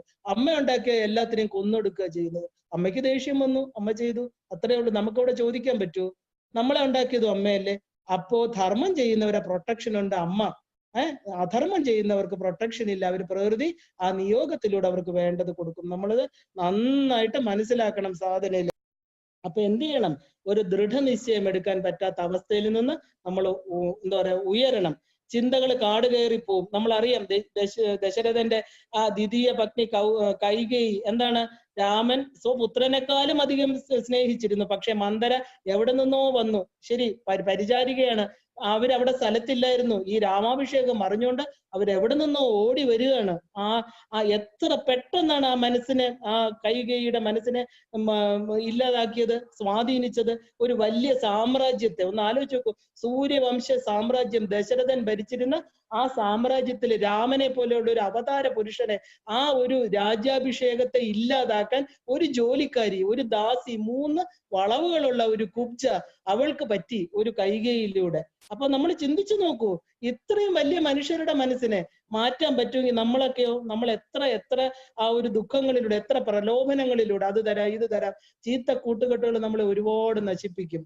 അപ്പൊ നമ്മൾ ഇതിൽ നിന്നൊക്കെ മനസ്സിലാക്കേണ്ടത് എന്താ, ആ കൈകേയിക്ക് ഇഷ്ടമുള്ളതൊക്കെ എന്താ ചെയ്തു കൊടുത്ത് എന്താണ് അവിടെ വന്നത്? അറ്റാച്ച്മെന്റ്. ഈ കൈകേയിക്ക് എന്താ ഈ മന്ധരയോട് അറ്റാച്ച്മെന്റ് വരാൻ കാരണം?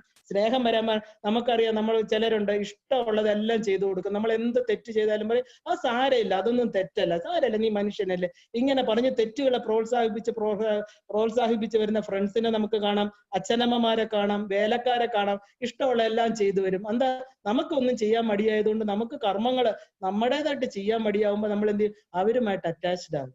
ഈ പറഞ്ഞ മന്ധരെ പോലെ ഒരു മഹാരാജാവിന്റെ പത്നിയായിട്ടുള്ള കൈകേയി ഒരു ദേവാസുര യുദ്ധത്തില് തേർ ചക്രത്തിന്റെ ഇടയിൽ ആ ആണി ഇളകിയപ്പോ വിരല് വെച്ച് അദ്ദേഹത്തെ രക്ഷിച്ച ഭാര്യ, ഒരു മഹാരാജാവിന്റെ പത്നിയായിട്ടിരുന്ന ഒരു സ്ത്രീ, രാമന്റെ അമ്മയുടെ സ്ഥാനം അലങ്കരിച്ചിരുന്ന ഒരു സ്ത്രീ നിസ്സാരമായിട്ട്, അതായത് ഒരു എന്താ പറയാ, ഒരു പൂവിന് ഒരു കേടുവരാൻ, ഒരു എന്താ പറയാ, അതിനൊന്നും ഒരു ചെറിയ പുഴുക്കുത്തേറ്റാൽ മതി, ഒരു പുഴു കുത്തിയാൽ മതി, വണ്ട് തേനെടുക്കുമ്പോൾ പൂവിന് ഒരു കുഴപ്പവും വരില്ല. അതിന്റെ പൂമ്പൊടി പറ്റി വണ്ട് പലയിടത്ത് കൊണ്ടുപോയി അതിനെ പലയിടത്ത് ആ പൂവിന്റെ പൂമ്പൊടി കൊണ്ടിട്ട് അതിനെ പരാഗണം നടത്തും. പക്ഷെ ഒരു പുഴു വന്നാലോ ആ പൂവിന് പെട്ടെന്ന് അത്രയും ലോലമായിട്ടുള്ള ആ ഹൃദയത്തിൽ ആ ഒരു പെറ്റൽസിൽ എന്താ പെട്ടെന്ന് പുഴു വരുമ്പോ ഓട്ട വരും. അതുപോലെ നമ്മുടെ മനസ്സ് പെട്ടെന്ന് ഇത്രയും നന്നായിട്ട് ജീവിച്ചിരുന്ന ഒരാളുടെ മനസ്സിൽ മകനേന്ന് മാത്രം വിളിച്ച രാമനെ പിറ്റേ ദിവസം രാജ്യാഭിഷേകം, തന്റെ ഭർത്താവിനെ കുറിച്ച് ചിന്തിച്ചില്ല, താൻ ജനിച്ച കുലത്തെ കുറിച്ച് ചിന്തിച്ചില്ല, തന്റെ മക്കളെ കുറിച്ച് ചിന്തിച്ചില്ല, തന്റെ സ്വന്തം പുത്രൻ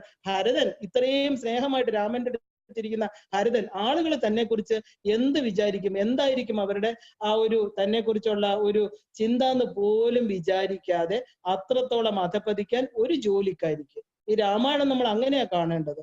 ഒരു മന്ധരയ്ക്ക് പറ്റി അല്ലേ, അതായത് അവളെ ത്രിവക്ര എന്നാ പറയുന്നത്, 3 വളവുകള്, മനസ്സിന്റെ ലിമിറ്റഡ് ആയിട്ടുള്ള ആ ക്വാളിറ്റീസിനെ മുതലെടുക്കുന്നവള്. നമ്മുടെ മനസ്സിനെ ലിമിറ്റഡ് ആക്കുന്ന എന്താ? ഞാന് എന്റേതെന്നുള്ള പൊസസീവ്നെസ്. എന്റെ മകൻ, എന്റെ ഭരതൻ നാളെ രാജാവാകണം, രാമൻ പോണം, രാമൻ രാജാവായാൽ കൗസല്യ മഹാറാണിയാവും, നീ നാളെ ദാസിയാണ്, ഇങ്ങനെയൊക്കെ പറഞ്ഞു കൊടുക്കുന്നത്. ഇത് ഇന്ന് ഈ ലോകത്ത്, ഇന്ന് ഈ ദിവസം നമ്മൾ ചിന്തിച്ചു നോക്കും, നമ്മുടെ സമൂഹത്തിലില്ലേ മന്ധരമാര്, നമ്മുടെ ആ ലിമിറ്റേഷൻസിനെ മുതലെടുക്കുന്നവര്.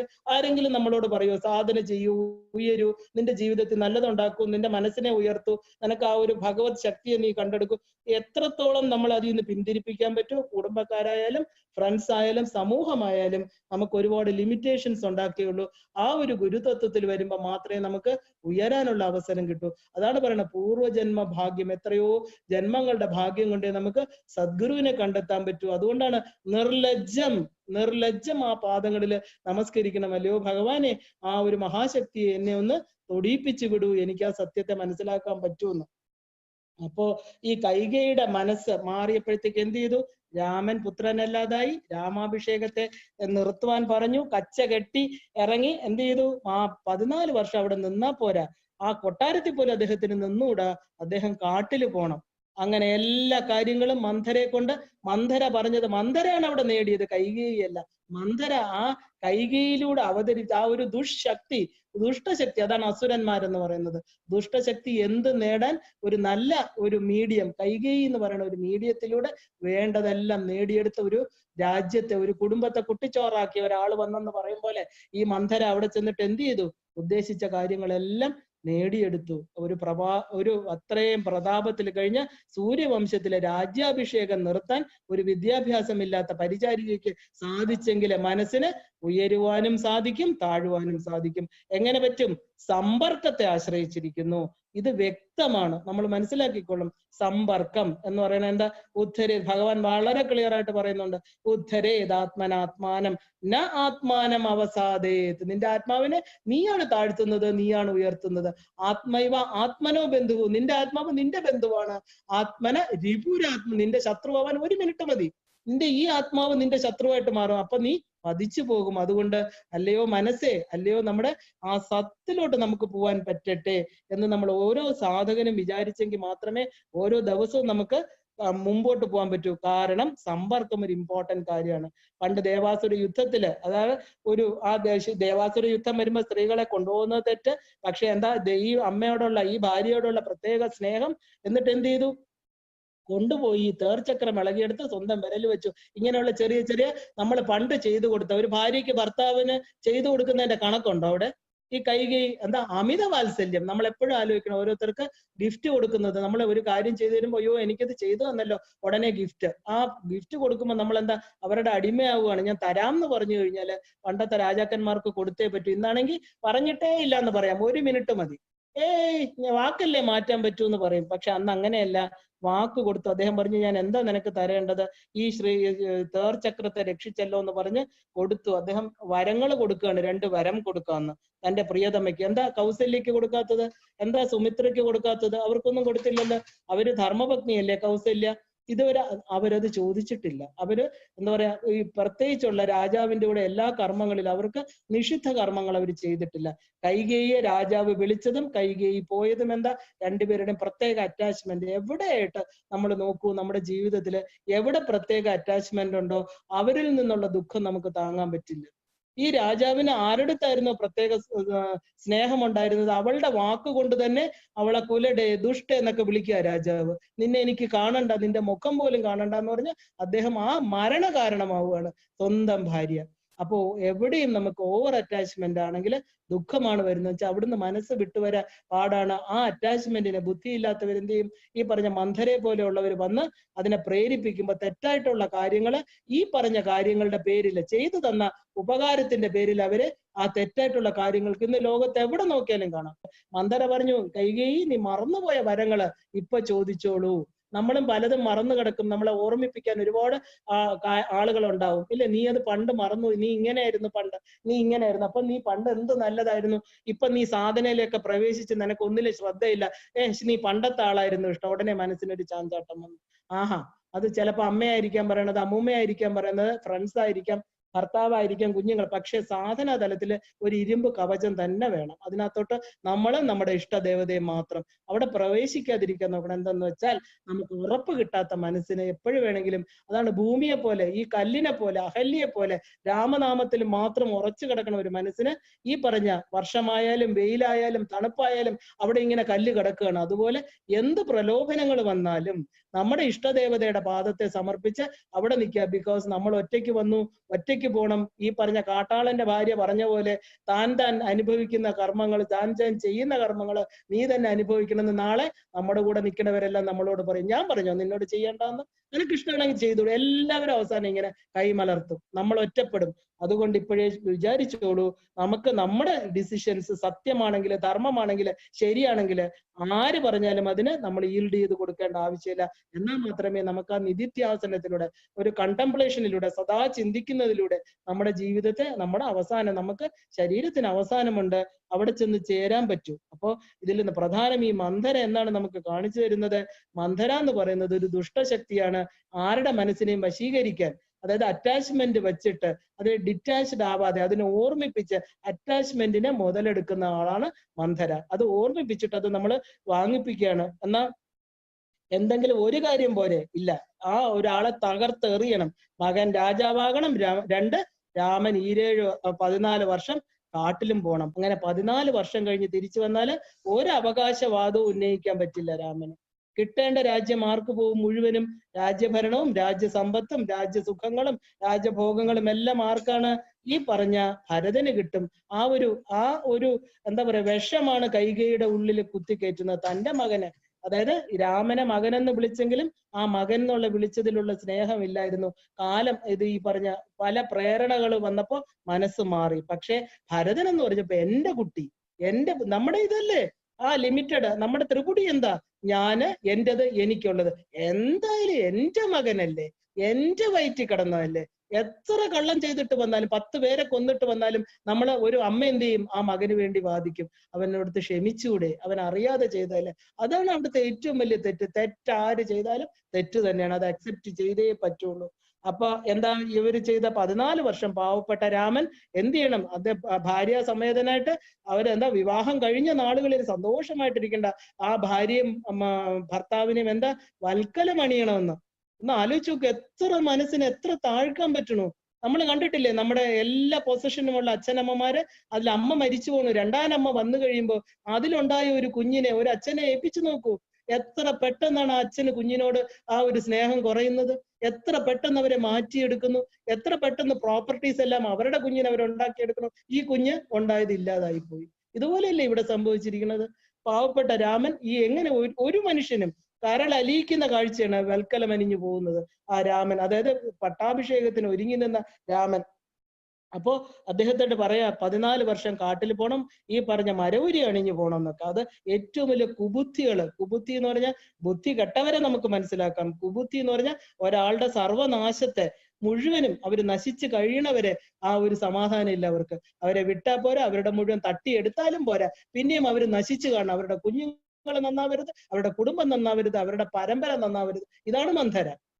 ഇല്ലെങ്കിൽ അങ്ങനെ പറയണോ? ഇല്ലേ ഭരതനെ രാജാവാക്കാൻ പറഞ്ഞാൽ പോരെ? എന്തിനാ ഈ രാമന് പൊസഷൻ പാടില്ല? 12 വർഷം, അത് കഴിഞ്ഞ് 2 വർഷം എക്സ്ട്രാ ചോദിച്ചു, തിരിച്ചു വന്ന് ഒരു അവകാശം ഇല്ലാതെ കൗസല്യെ ഈ പറഞ്ഞ കൈകേയിയുടെ ജോലിക്കാരിയാക്കണം. ധർമ്മപത്നിയാണ് അദ്ദേഹത്തിന്റെ.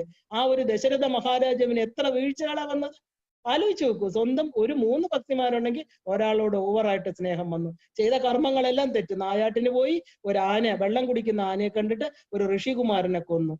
ആ ഒരു അന്ധ ദമ്പതികളുടെ ഒരു പുത്രനെ ഇല്ലാതാക്കി. അവിടെ ഇതാണ് പറയുന്നത്, നിയോഗമാണ്. അപ്പൊ നമ്മൾ ഇതിലൊന്നും ദുഃഖിച്ചിട്ട് കാര്യമില്ല. ഇതൊക്കെ സംഭവിച്ച അനിവാര്യമായിട്ടുള്ള കാര്യങ്ങൾ നടന്നേ പറ്റൂ. അപ്പൊ പാണ്ഡവന്മാരുടെ വനവാസകാലവും നമുക്കറിയാം ഇങ്ങനെയാണ് ശകുനിയുടെ കളി.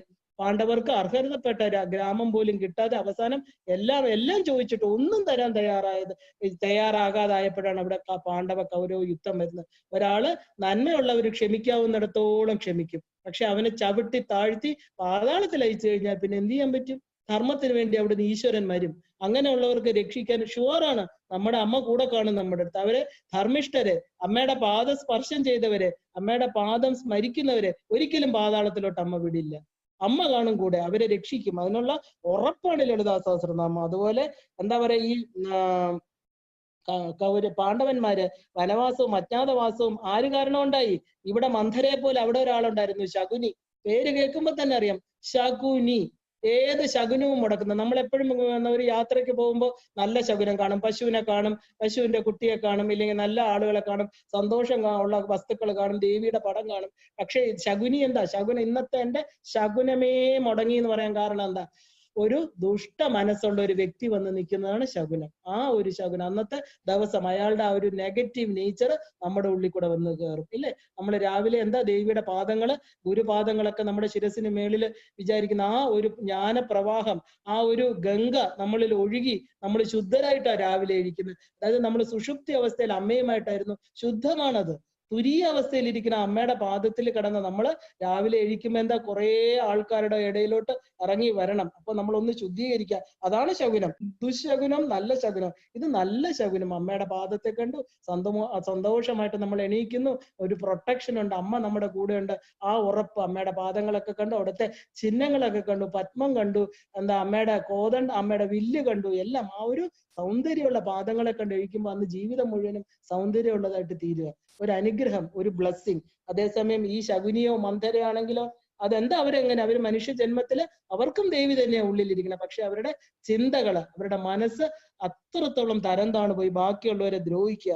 അപ്പൊ ഈ പറഞ്ഞ ശകുനിയാണ് നമ്മുടെ പാണ്ഡവരെ അയച്ചെങ്കിൽ ഈ പാവപ്പെട്ട രാമന് കാരണം. രാമനെ കാട്ടിൽ അയച്ചതാരാ? ഈ മന്ധരയുമായിട്ട്, അതായത് മന്ധരയുമായിട്ട് കൈകേയിയുടെ അമിത വാത്സല്യം, ദശരഥന് കൈകേയുമായിട്ടുള്ള അമിത വാത്സല്യം, എല്ലായിടത്തും മിതമായിട്ടിരുന്നെങ്കിൽ വരുമോ?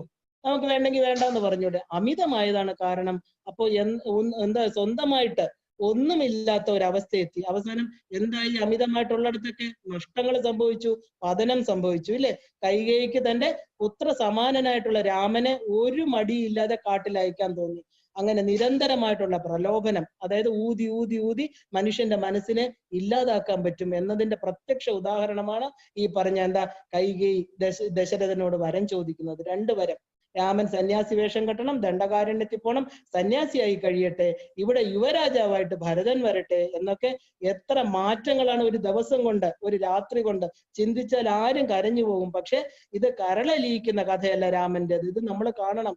അതാണ് ഞാൻ പറഞ്ഞത്, ഈ പ്രയോഗം, വിനിയോഗം, നിയോഗം. ഈ പ്രയോഗം എന്ന് പറഞ്ഞാൽ എന്താ? പ്രയോഗം എന്ന് പറഞ്ഞാൽ വേറൊരാളുടെ ഇടയ്ക്ക് വേറെ ഒരാളെ നശിപ്പിക്കാൻ വേണ്ടി നല്ലതും ചെയ്യാം, ചീത്തയും ചെയ്യാം. അതിനാണ് പ്രയോഗം. കർമ്മപ്രയോഗം എന്നൊക്കെ നമ്മൾ പറയും. ഒരാളെ കുറിച്ച് ചിന്തിച്ച് അവർക്കെതിരെ കുറെ മന്ത്രങ്ങളൊക്കെ ജപിച്ച് എന്തൊക്കെയോ ചെയ്യാൻ പറ്റും. അതിന് പ്രയോഗം എന്ന് പറയും. ഇല്ലേ? എന്താ? പ്രയോഗിച്ച് നോക്കും. എന്താ വെച്ചാൽ ആ യോഗം ചെയ്ത മനുഷ്യനെ ഇല്ലാതാക്കാൻ. അതുപോലെ അയാളുടെ സമ്പത്തിനെയും ഭൗതിക തലത്തിൽ ഒരുപാടുണ്ട് പ്രയോഗങ്ങൾ.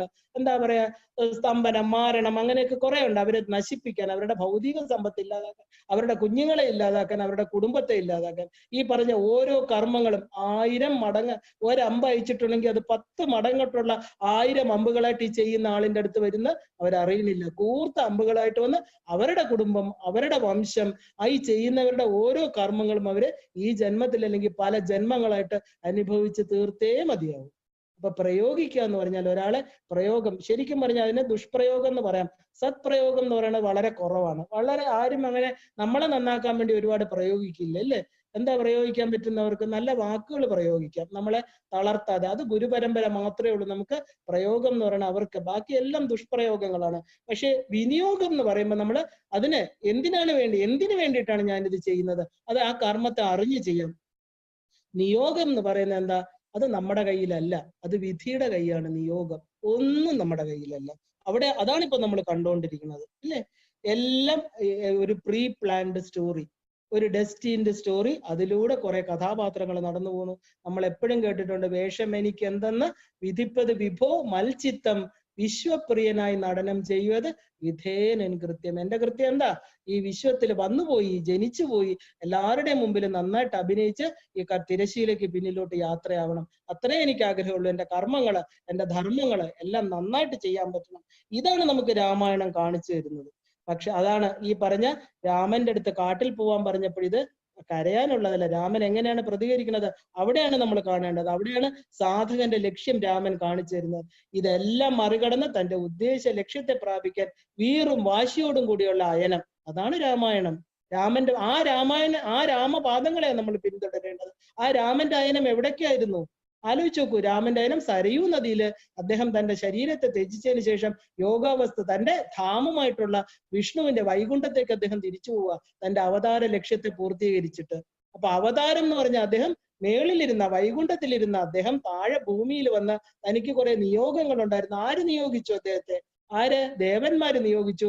അവരുടെ ഈ പറഞ്ഞ ദേവന്മാര് തന്നെയാണ് അദ്ദേഹത്തിന്റെ പാദത്തിൽ, തന്റെ പാർഷദരായിട്ടുള്ള ജയവിജയന്മാര് ഭൂമിയിൽ വന്നു. അവരെ ഉയർത്തണം. അവരെന്റെ പാർഷദന്മാരായിരുന്നു. സനകാദി മുനികള് നിന്ദിച്ചത് കാരണം അവർക്ക് 3 ജന്മം അസുരന്മാരായിട്ട് വരണം. ഒരു ശാപമോക്ഷം കൊടുത്തു, വിഷ്ണുവിന്റെ കയ്യാൽ തന്നെ മരിക്കണം. അതാ ഈ അസുരന്മാരെ വിഷ്ണു തന്നെ വന്ന് കൊല്ലണം, അവതരിക്കണം താഴെ. വിഷ്ണുവിന് വിഷ്ണുവായിട്ട് വരാൻ പറ്റുമോ? ഇല്ല. അവതാരത്തിലൂടെ വന്ന് അവരെ കൊന്നിട്ട്, അതാണ് അദ്ദേഹത്തിന്റെ ലക്ഷ്യം. തന്റെ പാർഷദന്മാരെ, തന്നെ പാർഷദൻ എന്ന് പറഞ്ഞാൽ സദാ തന്റെ പാദത്തെ സേവിച്ചുകൊണ്ടിരിക്കുന്ന, തന്റെ വിഷ്ണുപാദത്തെ നോക്കിക്കൊണ്ടിരിക്കുന്ന, തന്നെ അകത്ത് ആരെയും കയറ്റി വിടാതെ ഉറങ്ങുമ്പോഴും ഉണരുമ്പോഴും എല്ലാം കാവല് നിൽക്കുന്ന 2 ഭടന്മാരാണ് ജയവിജയന്മാര്. അവരുടെ മനസ്സിൽ എന്തോ ഒരു ചെറിയ അഹങ്കാരം വന്നപ്പോ അവര് സനകാദികളെ നിന്ദിച്ചു. അതുകൊണ്ട് ശാപം ആണ് കിട്ടിയത് അവർക്ക്. ഈ പറഞ്ഞ രാവണനും കുംഭകർണനും എല്ലാം തന്നെ നമുക്ക് കംസൻ അറിയാം. ഈ പറഞ്ഞ ആ ഓരോ അവതാരത്തിലും അദ്ദേഹം താഴെ വരണം. പക്ഷെ അദ്ദേഹത്തിന് അതിന്റെ കൂടെ എന്താ? ഓരോ ലക്ഷ്യങ്ങളും ഉണ്ടായിരുന്നു. അതിനെയാണ് നമ്മൾ നിയോഗം എന്ന് പറയുന്നത്. അതാണ് രാമായണത്തിൽ നമ്മൾ പഠിക്കേണ്ടത്. അല്ലാതെ കുറെ കഥകൾ മാത്രമല്ല. പക്ഷെ രാമന്റെ അയനം എവിടേക്കായിരുന്നു? രാമന് തിരിച്ച് തന്റെ ധാമത്തിലേക്ക്, തന്റെ കൂടെ ഇരുന്നവരെ ഉയർത്തി തനിക്ക് കൂടെ കൊണ്ടുപോകണം. അതിനു വേണ്ടിയിട്ടായിരുന്നു. നമ്മളും അത്, നമ്മുടെ ജന്മലക്ഷ്യം എന്താണ്? നമ്മുടെ മോക്ഷമാണ് നമ്മുടെ ജന്മലക്ഷ്യം. അതിന്റെ കൂടെ കുറെ കർമ്മങ്ങള്, പ്രാരാബ്ധങ്ങള് നമുക്ക് വന്നു ചേർന്നിട്ടുണ്ട്.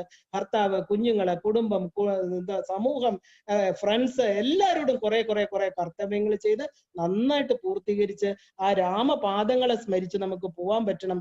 രാമായണം എന്ന് പറഞ്ഞ ഈ മഹാകാവ്യം തീരുമ്പോൾ നമുക്ക് നല്ലൊരു എന്താ പറയാ, ആ ഒരു ഉണർവ്, നമ്മുടെ ബോധത്തിന് ഒരു ഉണർവ് വരണം. ബിക്കോസ് ഈ പറഞ്ഞ ഗായത്രി എന്ന് പറയുന്ന 24 അക്ഷരമുള്ള ആ ഗായത്രിയുടെ ഉപജ്ഞാതാവായിട്ടുള്ള വിശ്വാമിത്രൻ, അദ്ദേഹം ആ 24,000 ശ്ലോകങ്ങളുള്ള രാമായണം തന്റെ ബുദ്ധിയെ, ആ ഭർഗോ ദേവസ്യ ധീമഹി, നമ്മുടെ ആത്മസൂര്യൻ രാമനാകുന്ന ആത്മ തേജസ് ഉണർന്നിട്ട് നമ്മുടെ ബുദ്ധിയെ പ്രചോദിപ്പിക്കണം. പ്രചോദിതമായ ബുദ്ധി യോഗത്തിന് വേണ്ടിയിട്ടാണ്.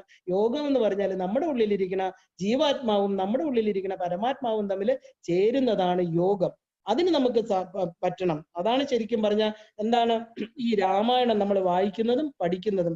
അപ്പോ രാമനിൽ എത്തിച്ചേരാനാണെങ്കിൽ ഈ പാദങ്ങളെ പിന്തുടരുമ്പോ എങ്ങനെ നമ്മൾ ജീവിക്കണം? സത്യസന്ധമായിട്ട് ധർമ്മപരമായിട്ട് ജീവിക്കണം. ധർമ്മിഷ്ഠനായ രാമനെ പിന്തുടരണം. അങ്ങനെ മന്ധരെ എന്താ പറയാ മന്ധര ജയിച്ചു, കൈകേയി ജയിച്ചു, വൃത്യനായ ദശരഥൻ മരിച്ചു, ഇങ്ങനെയൊന്നുമല്ല നമ്മൾ കാണേണ്ടത്. അതൊക്കെ അവരുടെ കർമ്മങ്ങൾക്കനുസരിച്ചുള്ള മരണം അവർക്ക് കിട്ടി, അത്രയേ ഉള്ളൂ. കൈകേയിയുടെ മുന്നിൽ തൊഴുതു നമസ്കരിക്കണു ആര്? ഈ പാവപ്പെട്ട ദശരഥൻ. തന്റെ കർമ്മം എന്ത് പറ്റി? താൻ അമിതമായിട്ട് സ്നേഹിച്ചു എന്നുള്ള ഒറ്റ കുറ്റമേ ദശരഥൻ ചെയ്തുള്ളൂ. ചെയ്യേണ്ടാത്ത ഒരു കർമ്മം യുദ്ധത്തിന് കൊണ്ടുപോയി. ഈ 2 കർമ്മങ്ങളും അദ്ദേഹം ചെയ്തു പോയി. അദ്ദേഹമാണ് എന്താ പൊട്ടിക്കരഞ്ഞു ചോദിച്ചു, ഒരു തവണ എന്താ പറയാ, ഭരതനെ രാജാവാക്കാം കൈകേയി, പക്ഷെ രാമനെ കാട്ടിൽ അയക്കാതിരുന്നുകൂടെ എന്ന് ചോദിക്കുക ഒരു ഭർത്താവ്. ഇനി ഇതിൽ കൂടുതൽ അദ്ദേഹം എന്ത് താഴണം? അത്രയും അധപ്പതിച്ചില്ലേ? ഒരു ഭർത്താവ് ഭാര്യയുടെ മുമ്പിൽ കൈ കൂപ്പി പൊട്ടിക്കരഞ്ഞുകൊണ്ട് ചോദിക്കുക, രാമനെ കാട്ടിലയക്കാതിരുന്നൂടെ? അവിടെ എന്താ രാമനോട് അദ്ദേഹത്തിന് സ്നേഹം വന്ന? 4 മക്കളിലും ഏറ്റവും കൂടുതൽ ഇഷ്ടം രാമനോട്. എവിടെയൊക്കെ ഇഷ്ടം വന്നോ അത് നശിപ്പിക്കുക. അതാണ് യോഗം ചെയ്യുക. നമ്മൾ എത്രയും ഓവർ അറ്റാച്ച്മെന്റ് വരുന്നതൊക്കെ നമ്മൾ ഇത് വിധി തട്ടിയെടുക്കും. അപ്പൊ ഭർത്താവിനോട് അതിസ്നേഹമായിട്ടിരുന്നെന്ന് വെച്ചോളൂ, ഭയങ്കര ഇണപിരിയാത്ത സുഹൃത്തുക്കൾ, അവർക്ക് ചിലപ്പോൾ അധികം കാലം അങ്ങനെ ജീവിക്കാൻ പറ്റിയില്ല എന്ന് വരും. അതേസമയം അടിച്ചും പിടിച്ചും ഒക്കെ കഴിയുന്ന ആള് 100 വയസ്സ് വരെ ജീവിക്കും. നമ്മൾ പറയും എവിടെ അറ്റാച്ച്മെന്റ് കൂടിയോ നമ്മൾ അതാണോ എന്ന് പറഞ്ഞിരിക്കുന്നോ ഉടനെ വിധി എന്ന് പറയുന്ന ആൾ വന്ന് തട്ടിപ്പറിച്ചുകളെ നമ്മളെ കൊണ്ട് പടുകുഴിയിലിടും. അതുകൊണ്ടാണ് എല്ലാം ഭാര്യ ഭർത്തൃ ബന്ധമാവട്ടെ, മക്കളോടുള്ള അമിത സ്നേഹമാവട്ടെ, ഫ്രണ്ട്സിനോടാവട്ടെ, നമുക്ക് അമിത സ്നേഹവും ഈ പറഞ്ഞ എല്ലാം ഒരാളോടാവാം. ആരെടുത്ത്? നമ്മുടെ അമ്മയുടെ അടുത്ത്, ആ പരാശക്തിയുടെ അടുത്ത്. ഈ പറഞ്ഞ over attachment, over infinite attachment ആയിക്കോളൂ. ഓരോ ദിവസവും നമ്മൾ ഉയരേ ഉള്ളൂ. പക്ഷെ എവിടെയൊക്കെ ഓവർ അറ്റാച്ച്മെന്റ് മനുഷ്യ ബന്ധങ്ങളിൽ വരണോ അവിടെയൊക്കെ ദുഃഖം ഒന്നീ വിധി തട്ടിപ്പറിക്കും, ഇല്ലെങ്കിൽ കാലത്തിന്റെ രൂപത്തിൽ വന്ന് അത് പ്രശ്നങ്ങൾ ഉണ്ടാക്കും. അവിടുന്ന് തന്നെ നമുക്ക് അടി കിട്ടും. അടി കിട്ടി കഴിയുമ്പോൾ നമ്മൾ ഇരുന്ന് കരയും. അതാണ് നമ്മൾ ഈ പ്രപഞ്ചം നമുക്ക് കാണിച്ചു തരുന്നത്.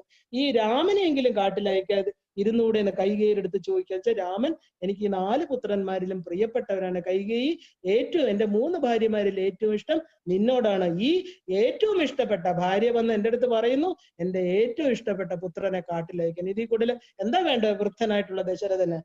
നമുക്കിത് തന്നെയല്ലേ നമ്മുടെ ജീവിതത്തിൽ പലതും സംഭവിക്കുന്നത്. നമുക്ക് ആരോടാണോ ഏറ്റവും സ്നേഹം അവരുടെ ആദ്യ തടി കിട്ടുമ്പോഴേ നമ്മൾ പഠിക്കുകയുള്ളൂ. അപ്പോഴും പഠിക്കില്ല, പിന്നെയും പൊക്കോണ്ടിരിക്കും. അപ്പൊ എവിടെയാണോ നിർത്തേണ്ടത് അവിടെ നിർത്തിക്കോളുക. ഇതല്ലേ നമ്മൾ നേരത്തെ കണ്ട ഈ ധ്രുവൻ എന്തുകൊണ്ട് ഇന്ന് ധ്രുവ നക്ഷത്രമായിട്ട് ആകാശത്തിരിക്കുന്നു? 2 ഭാര്യമാര്. എവിടെ 2 ഭാര്യമാരുണ്ട് അവിടുത്തെ മക്കൾ തമ്മിലാണ് ഡിസ്പാരിറ്റി വരുന്നത്. ഈ പറഞ്ഞ പാവപ്പെട്ട ഉത്താനപാദന് കൂടുതൽ ഇഷ്ടം ആരോടായിരുന്നു? സുരുചിയോടായിരുന്നു. സുനീതിയോട് അത്ര ധർമ്മഭക്തി ആരാ? സുനീതിയ. ധ്രുവനാരാ? അതിലുള്ള കുട്ടി. ഈ ഉത്താനപാദന്റെ മടി കയറിയിരിക്കുന്ന മറ്റേ കുട്ടി. ഈ പറഞ്ഞ ധ്രുവന് സങ്കടം വരില്ലേ? കൊച്ചുകുട്ടിയല്ലേ, 5 വയസ്സുള്ള കുഞ്ഞ് ഓടിച്ചെന്ന് അച്ഛന്റെ മടി കയറി ഇരുന്നപ്പോ എന്ത് ചെയ്തു? ഈ പറഞ്ഞ സുനീതി വന്ന് വലിച്ചിറക്കി, നിന്റെ അച്ഛനല്ല, എന്റെ മകന്റെ അച്ഛനാണ് അത്രയും പറയാൻ. അതേസമയം എല്ലാം ക്ഷമിച്ചും സഹിച്ചും ഇരുന്ന സുനീതി നീതിക്ക് വേണ്ടി, സത്യത്തിന് വേണ്ടി, ധർമ്മത്തിന് വേണ്ടി തന്റെ കുഞ്ഞ് എന്റെ അച്ഛൻ മാത്രമാണ്, നിന്റെ അച്ഛനാണെന്നൊന്നും പറഞ്ഞു കൊടുത്തില്ല. നല്ല സൗമ്യമായിട്ട് ജീവിച്ച ഒരമ്മ. ആ അമ്മ പറഞ്ഞു, മോനെ സാരമില്ല, നിന്റെ അച്ഛനാണ്, പക്ഷെ ആ കുട്ടി ഇരുന്നോട്ടെ, അങ്ങനെ പറഞ്ഞു കൊടുത്ത ഒരമ്മ. പക്ഷെ അവിടെ ആര് ജയിക്കണു? ആലോചിച്ച് നോക്കൂ. ഈ ധ്രുവൻ ആ കൊച്ചുകുട്ടിക്ക് അത് മനസ്സിലാവൂ?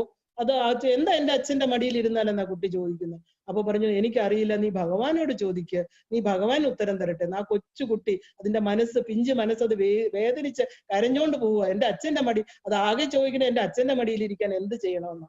ആ പോകുന്ന നാരദ മഹർഷി ധ്രുവനോട് പറയാ, മോനെ നീ അഷ്ടാക്ഷരി മന്ത്രം ജപിക്കൂ, നിനക്കൊരു വലിയ ശക്തിയുണ്ട്, നിനക്ക് നാരായണൻ എന്ന് പറഞ്ഞ ഒരാളുണ്ട്, മഹാവിഷ്ണു എന്ന് പറഞ്ഞ ഒരാളുണ്ട്, വിളിച്ചാ വരും. കൊച്ചു കുഞ്ഞ് കളങ്കമില്ലാത്ത മനസ്സിന് പറഞ്ഞു കൊടുത്തപ്പോ പൂർണ്ണമായിട്ട് അതിന് വിശ്വാസം വന്നു. വരും, ഉറപ്പായിട്ട് വരും. ഇത് അധർമ്മമാണ്. നാരദൻ പറഞ്ഞു കൊടുക്കുക, നിനക്ക് നിന്റെ അച്ഛന്റെ മടിയിലിരിക്കാൻ എല്ലാ സ്വാതന്ത്ര്യവും ഉണ്ട്.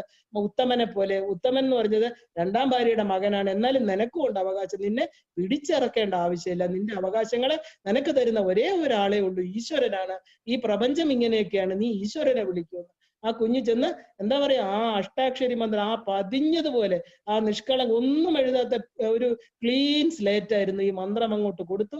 അവിടെ ചെന്ന് നിന്നു, കണ്ണടച്ച് നിന്നു. വേറെ ആ ശംഖുചക്ര ഗദാധാരി ആ വിഷ്ണു എങ്ങനെ ഇരിക്കുന്നും പറഞ്ഞു കൊടുത്തു. നാരായണ എങ്ങനെയാണ് നാരായണൻ പറഞ്ഞു കൊടുത്തു. ശംഖ് ചക്ര ഗദ പത്മം ഒക്കെ ഉണ്ട്. ആ ഒരു ഭഗവാനെ വിളിച്ചാ വന്ന് നിൽക്കുന്നു പറഞ്ഞു. ജപിച്ചു ആ കൊച്ചു മനസ്സ് എന്താ പറയാ, അഗ്നി അഗ്നി അഗ്നി. ആ ജപം തപസ് എന്ന് പറഞ്ഞാൽ കോൺസെൻട്രേഷൻ. ആ ജപം കൊണ്ട് നാമരൂപങ്ങൾ നഷ്ടപ്പെട്ടു. ഗദാചക്രധാരിയായിട്ട് വിഷ്ണു ഇല്ല, ഒരിടത്ത് എല്ലായിടത്തും വ്യാപിച്ചു കിടക്കുന്ന എല്ലാവരുടെയും മനസ്സിൽ രമിക്കുന്ന ആ വാസുദേവനില്ല. എന്താ കണ്ടത്? ആ ഒരു എന്താ ഒരു പരമമായിട്ടുള്ള ഒരു ശക്തി, ഒരു ബോധം, തൻ്റെ ഉള്ളിലിരിക്കുന്ന ആത്മശക്തി, പുറത്തിരിക്കുന്ന എല്ലാവരുടെയും ഉള്ളിലെ ആത്മശക്തി. ആ കൊച്ചുകുട്ടി ആ ഒരു തപസ്സിന്റെ ശക്തിയില് മഹാവിഷ്ണുവിന് വരാതിരിക്കാൻ പറ്റിയില്ല. എങ്ങനെ വരാതിരിക്കും? അത്രയ്ക്ക് തീവ്രമായിട്ട്. പ്രഹ്ലാദനെ പോലെ, പ്രഹ്ലാദൻ ഗർഭത്തിൽ കിടന്നാണ് ഉണ്ടായെങ്കിൽ ധ്രുവൻ പുറത്തു നിന്നാണ് ഉണ്ടായത്. എന്നിട്ട് ആ ഭഗവാനെ വന്ദിക്കുകയാണ്. എന്താ, ശംഖുചക്രമായിട്ടിരുന്ന ആൾ അവസാനം വന്ന് മുമ്പിൽ നിന്നപ്പോ കണ്ണു തുറക്കു കുഞ്ഞേ, കണ്ണു തുറക്കെന്ന് പറഞ്ഞ് വിളിച്ചപ്പോ ആ വാക്കിൽ നിന്ന് എന്താ വന്നത്? ആ കൊച്ചുകുട്ടിയുടെ വാക്കിൽ നിന്ന്, ഒരു കൊച്ചുകുട്ടി പറയുന്ന ശ്ലോകങ്ങളാണോ ഭാഗവതത്തില്, ധ്രുവചരിതത്തില് നിങ്ങൾ നോക്കണമെങ്കിൽ ധ്രുവന്റെ സ്തുതി, യോന്ത പ്രവിശ്യ മമവാചം ഇമാം പ്രസൂക്താം. എന്റെ എന്താ പറയാ, എന്റെ വാക്കുകള് എല്ലാവരുടെ ഉള്ളിലും പ്രവേശിച്ചിരിക്കുന്ന ആ ചൈതന്യം, യോന്ത പ്രവിശ്യ, എല്ലാവരുടെയും അന്തരംഗത്തിൽ പ്രവേശിച്ചിരിക്കുന്ന ആ ശക്തി എനിക്ക് കരചരണങ്ങളായിട്ട് കാണാൻ പറ്റുന്നില്ല. എനിക്ക് അങ്ങേ എന്താ പുരുഷായ തുഭ്യം നമ എന്ന് പറയുന്നത്. എല്ലാവരുടെ ഉള്ളിലും ആ പുരത്തില്, നവദ്വാരേ പുരേ ദേഹി, ആ പുരത്തിൽ ശയിക്കുന്ന അല്ലയോ ഭഗവാനെ, അങ്ങേക്ക് ഞാൻ അങ്ങനെയാണ് എനിക്ക് അങ്ങേ കാണാൻ പറ്റുന്നത്. അദ്ദേഹം കൊടുത്ത എന്ത് പറ്റി? എന്താണ് അദ്ദേഹം ഈ മഹാവിഷ്ണു കൊടുത്ത വരം? ഈ പറഞ്ഞ പ്രപഞ്ചം ഉള്ളിടത്തോളം കാലം നിനക്ക് അച്ഛന്റെ മടിയിലെന്നല്ല, നീ ഈ രാജ്യം ഭരിക്കും. അത് മാത്രമല്ല, നീ ഈ ലോകത്തിന്റെ തന്നെ ഒരിക്കലും ലോക അവസാന കാലത്തും ഒരേ ഒരു നക്ഷത്രമേ ആകാശത്ത് കാണുള്ളൂ. അതാണ് പോൾ സ്റ്റാർ എന്ന് പറയുന്ന ധ്രുവ നക്ഷത്രം. നീ എങ്ങനെ ഈ തപസ്സിലൂടെ എന്നെ നേടിയെടുത്തോ, അതിന് ഞാൻ നിനക്ക് തരുന്നത് പ്രപഞ്ചാന്ത്യം വരെ. അതായത് നമുക്ക് കാണാം ഡോൾഫിൻ എന്നുള്ള രൂപത്തില് വിഷ്ണുവിന്റെ തലകീഴായിട്ട് കിടക്കുന്ന ഈ പ്രപഞ്ചത്തിന്റെ അവസാനം 724 ഭുവനങ്ങൾക്ക് അവിടെ ഒരു വലിയ സദാ തിളങ്ങി നിൽക്കുന്ന ഒരു നക്ഷത്രം. ആ ധ്രുവ നക്ഷത്രത്തെയും കടന്നു വേണം ചിന്താമണി ഗൃഹത്തിൽ പോകാനെന്ന് ചിന്താമണി ഗൃഹ വർണ്ണനെ പറയുന്നുണ്ട്. അതായത് സൃഷ്ടപ്രപഞ്ചത്തിന് മേളിൽ നശിക്കാത്തതായിട്ട്, കാലത്തിനും ദേശത്തിനും ടൈം ആൻഡ് സ്പേസിന് അപ്പുറത്ത് നിൽക്കുന്ന ഒരു മഹാശക്തിയായിട്ട് ധ്രുവ നീ അറിയപ്പെടും. നിന്നെ കാണുമ്പോൾ നിന്റെ ചരിതം ആളുകൾ മനസ്സിലാക്കണം. നീ നാമരൂപങ്ങളോട്ട് എന്നെ ഭജിച്ചു, പക്ഷെ നീ എല്ലാവരുടെയും ഉള്ളിൽ ഇരിക്കുന്ന അന്തസത്തയായിട്ടിരിക്കുന്ന ആ ഈശ്വരനായിട്ട് നീ എന്നെ കണ്ടു. അപ്പൊ നിനക്ക് നാശമില്ല. അങ്ങനെ കാണുന്ന നമ്മൾ ഓരോരുത്തർക്കും നാശമില്ല എന്നുള്ളത് ഈ ലോകം പഠിക്കണം. ആ സത്യത്തെ അറിയണം. അതാണ് വേണ്ടതെന്ന് പറഞ്ഞ് ധ്രുവനെ ആ പദത്തിലേക്ക് ഉയർത്തി ഭഗവാൻ. അപ്പൊ അതുപോലെ ഈ പറഞ്ഞ നമ്മൾ എവിടെയാണ് പറഞ്ഞു വന്നത്? ഒരു ചെറിയ ആ ധ്രുവന് ഇത് നേടാൻ പറ്റുമെങ്കിൽ നമ്മൾ ഓരോരുത്തരും സാധനാ മാർഗത്തിൽ പ്രവേശിക്കും. നമുക്ക് എന്ത് നേടിക്കൂടാ? അപ്പോൾ അറ്റാച്ച്മെന്റ് എന്നത് ഏറ്റവും വലിയ ഒരു എന്താ പറയാ, നമ്മളെ താഴേക്ക് കൊണ്ടുവരുന്ന പ്രശ്നമാണ്. അത് എന്തും ചെയ്യാൻ, അതായത് സത്യത്തെയും ധർമ്മത്തെയും മറക്കാൻ കാരണമാകുന്നു അറ്റാച്ച്മെന്റ്. രാജാവായ ദശരഥൻ ഭർത്താവിന്റെ സ്ഥാനത്ത് ഈ ഭാര്യയുടെ മുമ്പിൽ നിന്ന് യാചിക്കേണ്ടി വരുന്നത് അതുകൊണ്ടാണ്. കൂടുതൽ സ്നേഹിച്ചതിന്റെ പേരില് ദേവി ഭദ്രേ, ഈ വൃദ്ധനില് നീ കനിയൂ എന്ന് പറയാ. സാധു വൃദ്ധൻ അദ്ദേഹം പറയാ ഭാര്യയുടെ മുമ്പില്, ഈ സാധു വൃദ്ധന്റെ മുമ്പില് ഒന്ന് കനിയണേ, ഈ പാവത്തോട് കനിയണേ എന്ന് പറഞ്ഞ് പൊട്ടി പൊട്ടി കരയുക. അപ്പൊ ഇത് എന്താ അദ്ദേഹം പറഞ്ഞിട്ട്, ഒരു വിജനത്തിൽ പറഞ്ഞതുപോലെ ആരും കേൾക്കാനില്ല. എന്താ അവിടെ ക്ഷമ കൊടുക്കാനോ, ഇത് നിനക്ക് ക്ഷമിക്കാമല്ലോ, രാമന് രാജ്യം കൊടുക്കണ്ട, കാട്ടിൽ അയക്കാതിരുന്നൂടെ, ഒരു ഭർത്താവിന് വരുന്ന ഗതികെട്ട അവസ്ഥയാണ്. നമുക്ക് ഓരോരുത്തർക്കും ഈ ഗതികെട്ട അവസ്ഥ വരും. കാരണം ഓവർ അറ്റാച്ച്മെന്റ്. എപ്പോഴും അത് നിർത്തിക്കൊള്ളണം ഒരു തലത്തിലെത്തുമ്പോൾ. അതുകൊണ്ടാണ് നമുക്ക് ആശ്രമങ്ങൾ, വർണ്ണാശ്രമങ്ങൾ പറഞ്ഞിരിക്കുന്നത്. 60 വയസ്സ് കഴിയുമ്പോൾ മക്കളും എല്ലാത്തിനോടും കുറച്ച് ഡിറ്റാച്ച്ഡ് ആവുക. വീണ്ടും ആ കുഴി ചെന്ന് വീണ അവരുടെ ഒരു വാക്ക് നമ്മളെ ദുഃഖിപ്പിക്കും. പ്രായമാകുമ്പോൾ ശരീരത്തിന് നമ്മൾക്ക് ബലം കുറഞ്ഞു വരുമ്പോൾ നമ്മുടെ ആശ്രയത്തിന് വേണ്ടി നമ്മുടെ മനസ്സ് ഓടും. ശരീരത്തിന് ബലം കുറയും. അതുകൊണ്ട് വാനപ്രസ്ഥ സമയത്ത് കംപ്ലീറ്റ് ഡിറ്റാച്ച്മെന്റ് വേണം. വാനപ്രസ്ഥ മനത്തിലേക്ക്, തന്റെ ഉള്ളിലിരിക്കുന്ന കാട്ടിലേക്ക്, അത് കാടല്ല, ചിന്താമണി ഗൃഹമാണ്, അവിടത്തേക്ക് പ്രവേശിച്ചോളണം എന്ന് പറയുന്നത്. അപ്പോഴും മക്കളുമാണ് അറ്റാച്ച്മെന്റ് എങ്കിൽ അവരുടെ ഓരോ പ്രവൃത്തിയും എവിടെ ഇരുന്നാലും നമ്മളെ ബാധിക്കും.